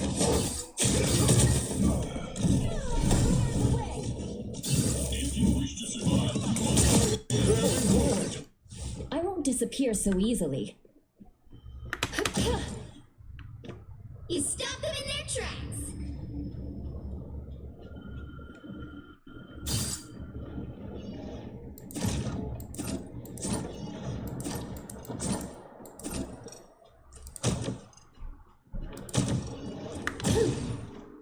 this where we're supposed to be, Scarlet Witch? Because I'm following you. Okay.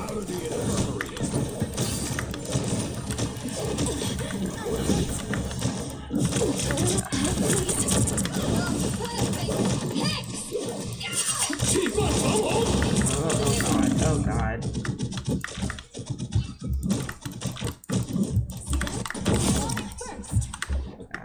I need a map.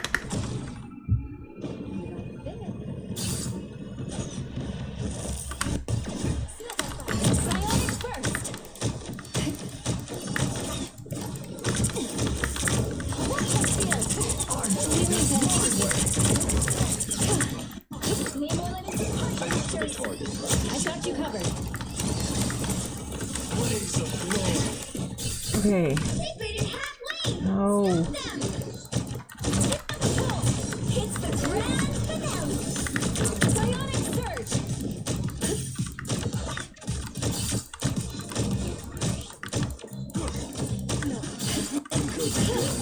Okay.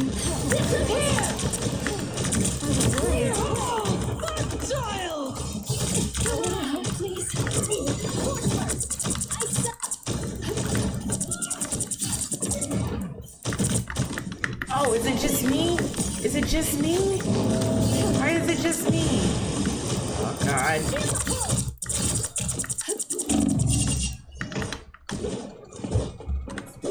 Wait.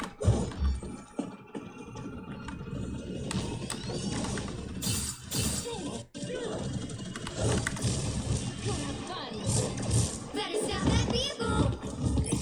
I enjoyed that. There's still a chance to stop them. Behold the god of thunder! Ah, shit. Behold the god of thunder! Double Stay for my KO. family until the end. They hit checkpoint. No. Now might be a good time to stop them. We can stop them. I do like the little Groot looking point though. That's really cute. Do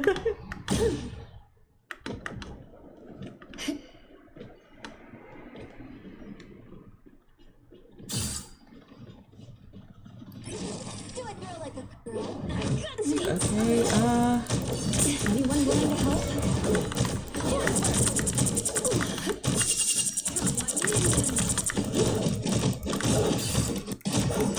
Psionic Surge. A clear winner.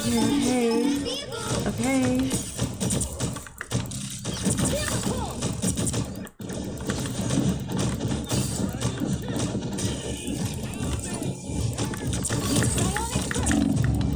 It's now or never. Stop them. Ah, help. Damn.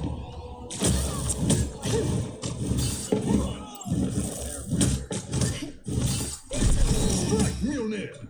I'll fight for my family until the end.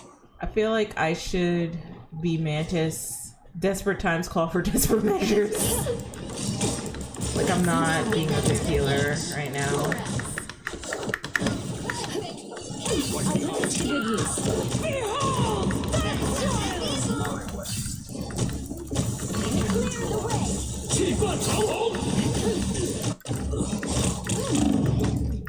That's good. Oh yeah, we did bad. Well, you can't expect to win them all.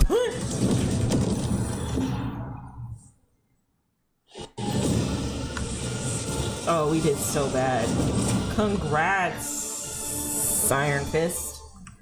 Alright, I think I'm gonna play as Cloak and Dagger, or maybe I'll play as...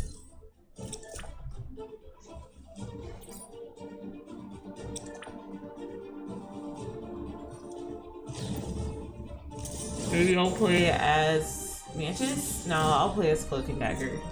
Because I like playing as them.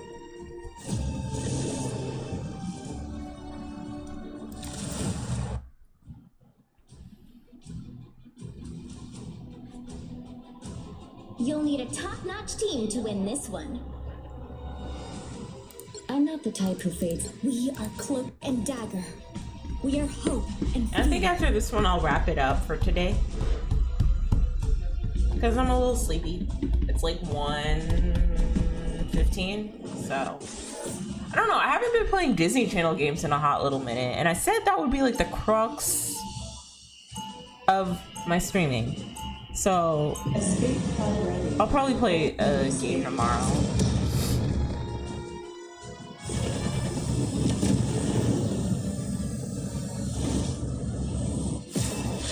Create equilibrium. Make it 30 seconds before you attack. Get ready.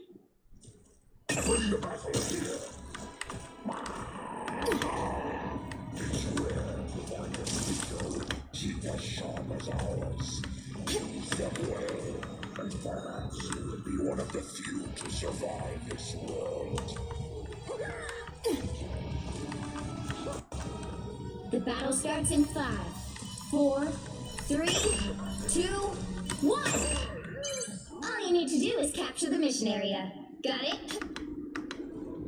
My people look forward to the afterlife. I am Okay, okay, whoa. Just embrace the light.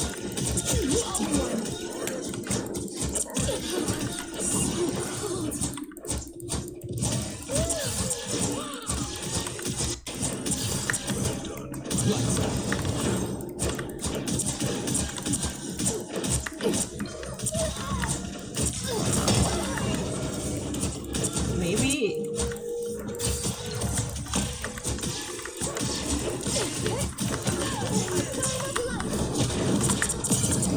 Let's get that vehicle to its destination. Alright, Ty. Now we really have to attack. Lights out. Light and a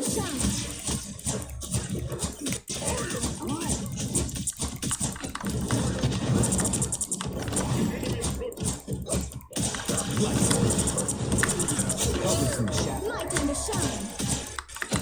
There you go.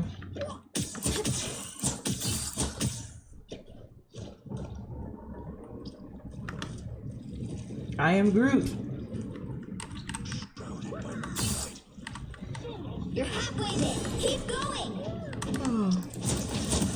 Never go to the surface of your planet. Light and a shine.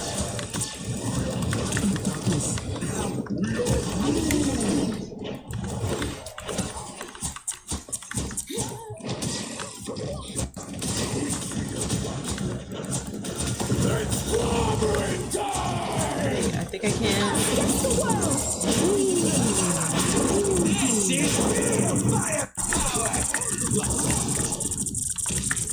Against the world. Feel the wrath of the goddess!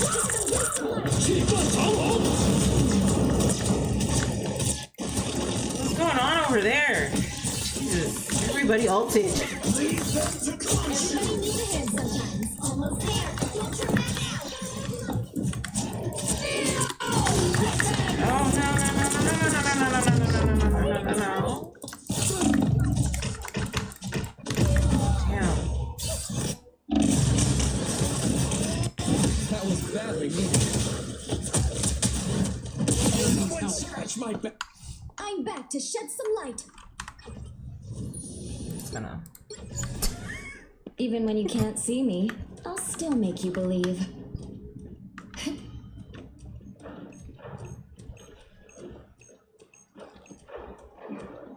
Nels does not get the chance to rise. Got it?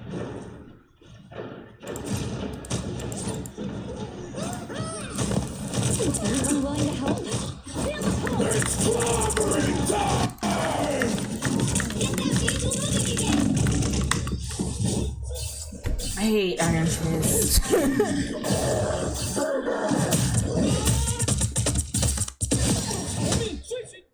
It's clear I'm still needed here.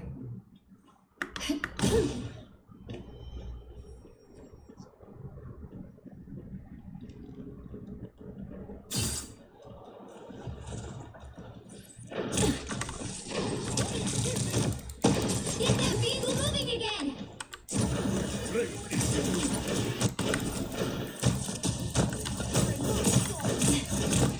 Much better. I got you covered.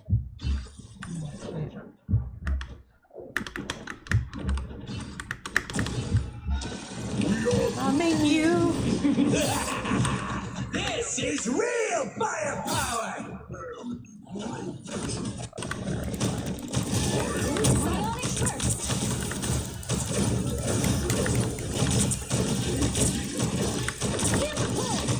Us against the world!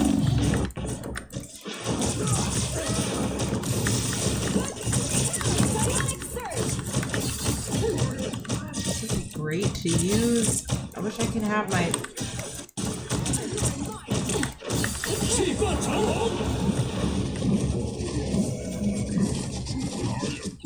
It's clobbering time! Feel the wrath of the goddess!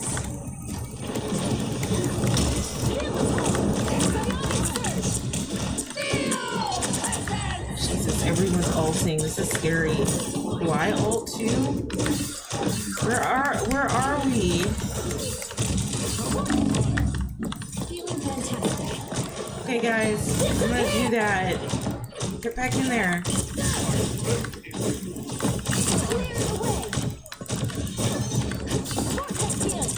Clearly you needed some help. Still find ways to impress me, Susan.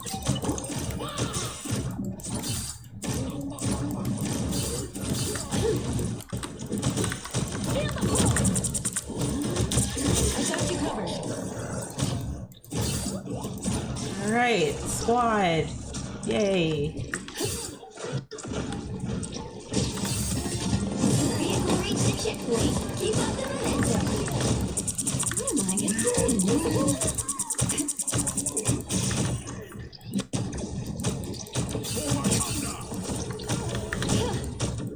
A good psionic burst.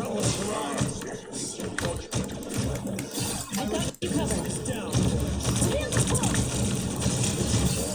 Feeling fantastic.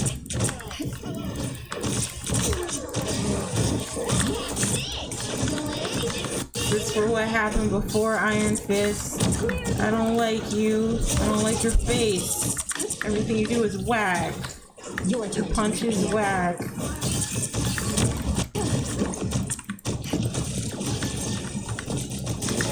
Hair whack. Clothes whack. Oh no. I don't think I should do a 1v1 with the thing. I don't think that's a really good, like a smart decision.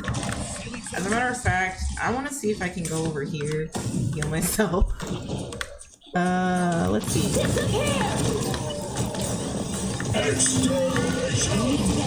Against the world!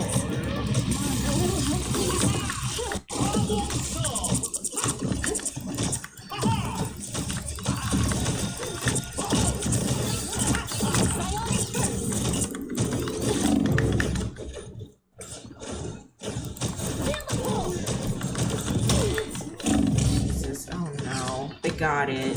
There's two. There's only one of. Ah!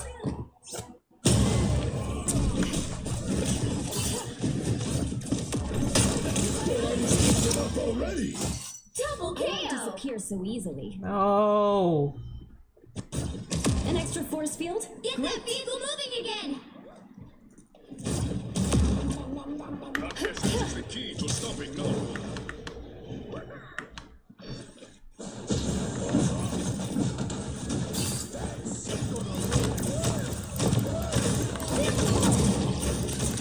You guys Keep doing my little orb thing. I feel the. Alright, I'm not playing well. I gotta focus. Mental domination. suppose that helped. I don't give up so easily.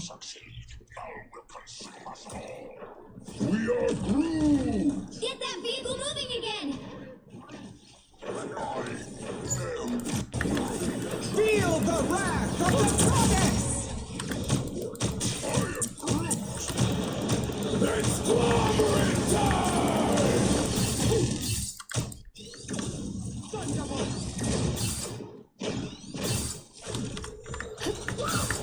Only 60 seconds left.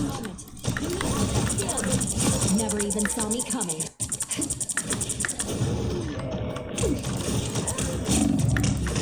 Ah. The thing. We're gonna lose. No.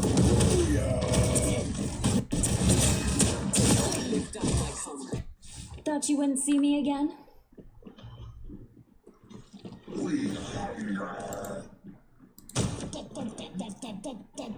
Down to 30 seconds. Null could return at any moment. Ah. We need to move. Extermination!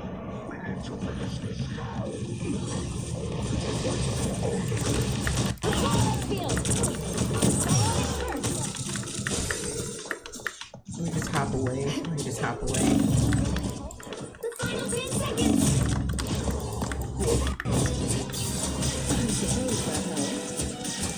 I'll get you next time. Get that vehicle moving again. Tremble! It's clear I'm You'll still have to Oh, keep fighting lose. until we have a winner. Overtime what? We're playing bad. I dropped the ball significantly. My head's not in it this game. no rises. It's all over.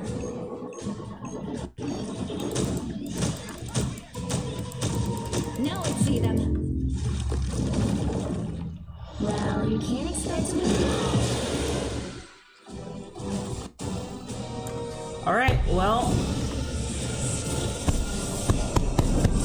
That's all, folks. That was not the. Oh, God. My Achilles heel is freaking Iron Fist.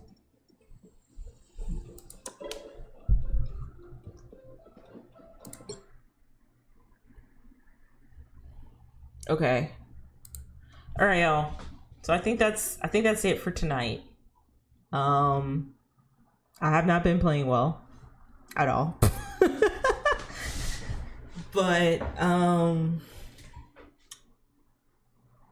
yeah, I'm really tired, so I'm gonna like end it here. It was really fun having you guys join.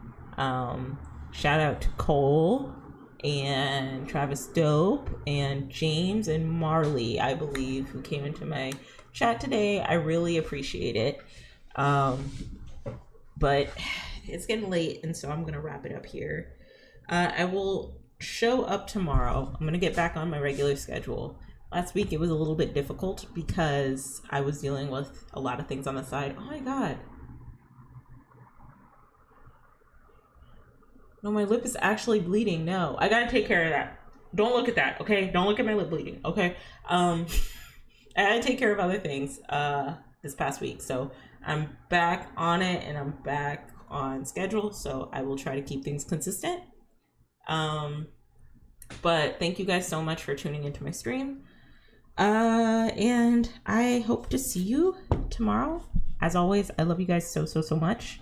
You guys are really great, interacting with me, and allowing me to just kind of exist and talk about whatever I want. Thank you for picking up everything that I try to put down. I really appreciate that.